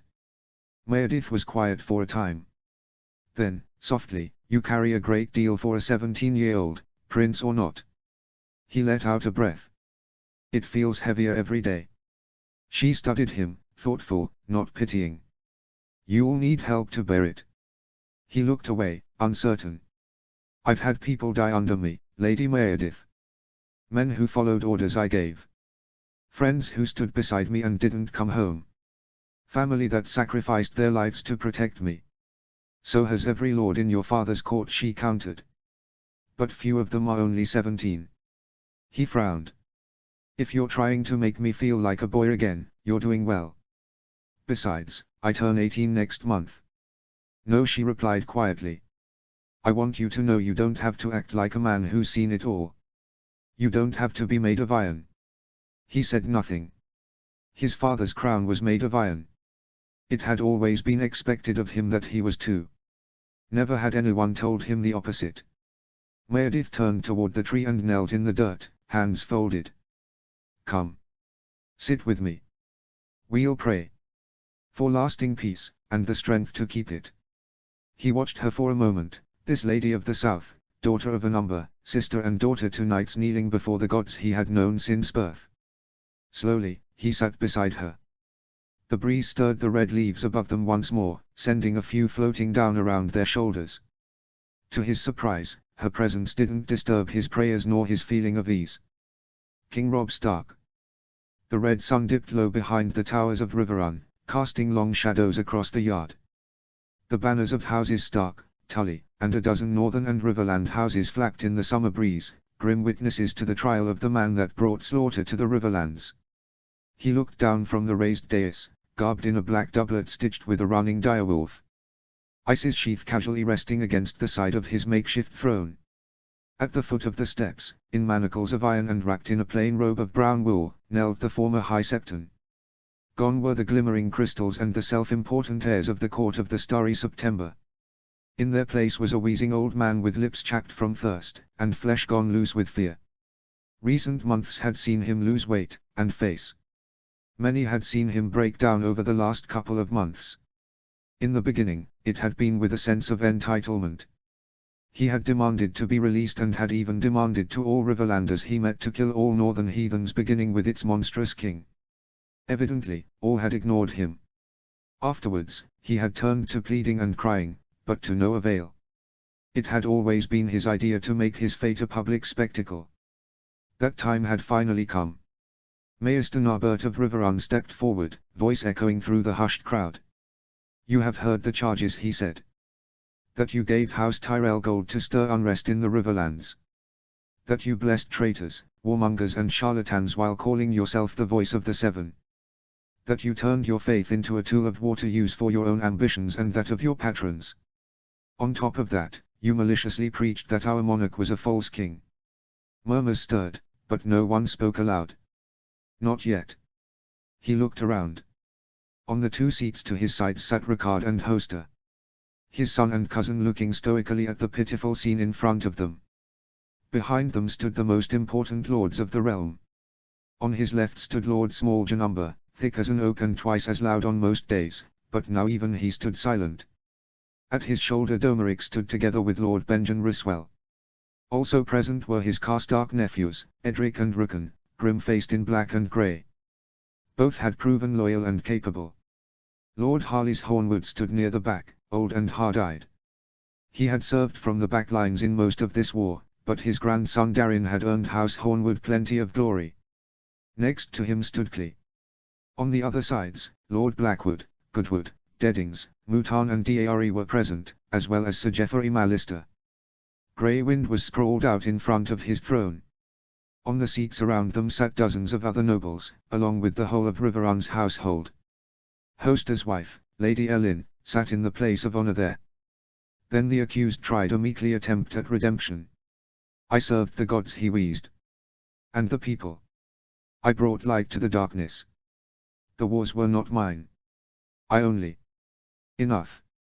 His voice cut through the courtyard like ice itself. "Your own words have damned you. On our march, you told lords gathered here that my claim to kingship was blasphemy. You confessed sending kill squads of your stars and swords to kill me and as many of my lords as you could in battle. You boasted funding and arming foreign warbands to rape, murder and pillage the Riverlands. You told them you turned our allies, the Arins of the Vale, against us, as well as many of my own subjects, amongst them Lord Tully's brothers, and urged everybody here to do the same." He stepped down the dais. Greywind shot up and padded silently beside him. "You schemed with Elmar Tully to bribe and convince the men of the Riverlands to destroy each other. You blessed Tyrell's unlawful invasion of my lands." The Septon's jowls quivered. "A mistake." He stood before him now, towering over the sorry excuse of a man. "One mistake is a prayer. 2 is folly. You made hundreds, and called each one sacred. This will cost you your head." The crowd was deathly quiet. Lord Umber broke the silence. "If the gods won't take justice in their own hands, best a man do it." Young Lord Mouton, eyes still raging with anger at the loss of his father at Pink Maiden, agreed loudly. "A man who claims the Seven's favor should not hide behind their skirts when the sword is drawn. If he had truly held their favor, they would have protected him."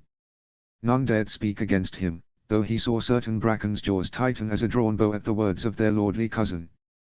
Interestingly enough, not Sir Limund. Lord Jono's eldest grandson had earned his trust throughout the campaign, and even his son's friendship. He would make a much better lord than his grandfather, and would seem a paragon of virtue compared to his father. The latter's scowl visible all the way from the dais. He had personally sent letters to Lord Jonos, imploring his family to come to Riverrun. The old lord had declined, citing his age. However, he had sent his heir Hendry and another one of Hendry's sons, Sir Utho, the third one. However, Sir Limund had personally asked for his wife and 2 young daughters to come to his liege's court, a clear sign of trust that would not go unrewarded. To his left, Hoster Tully's voice carried across his courtyard. "Let it be known. The Riverlands stand with the king. Our vote is unanimous. This charlatan before us will be executed as the king proclaimed." He nodded towards the Lord Paramount. He looked around at the dozens of nobles around him, as well as the handful of the most devout that had chosen to leave Old Town. "We have heard your confessions," he spoke up loudly. "We have weighed your sins. There will be no more speeches. The Septon looked up, eyes glassy with desperation. Mercy, your grace. I beg you. I am anointed. I am the voice of the gods. You are only a man, he answered. And you forgot that. They laid his head on the block. His grandson Galbart brought him ice, and he picked it out of its scabbard. His old Valyrian sword shimmered with a cold light, even in the fading sun, while the courtyard held its breath. The yard went still. You took people's trust in the gods and made it into a weapon. You brought fire and lies to my people. He proclaimed. You pursued neither faith nor holiness, but power and influence. When you abuse godly institutions to strive for worldly vices, you pay a worldly price.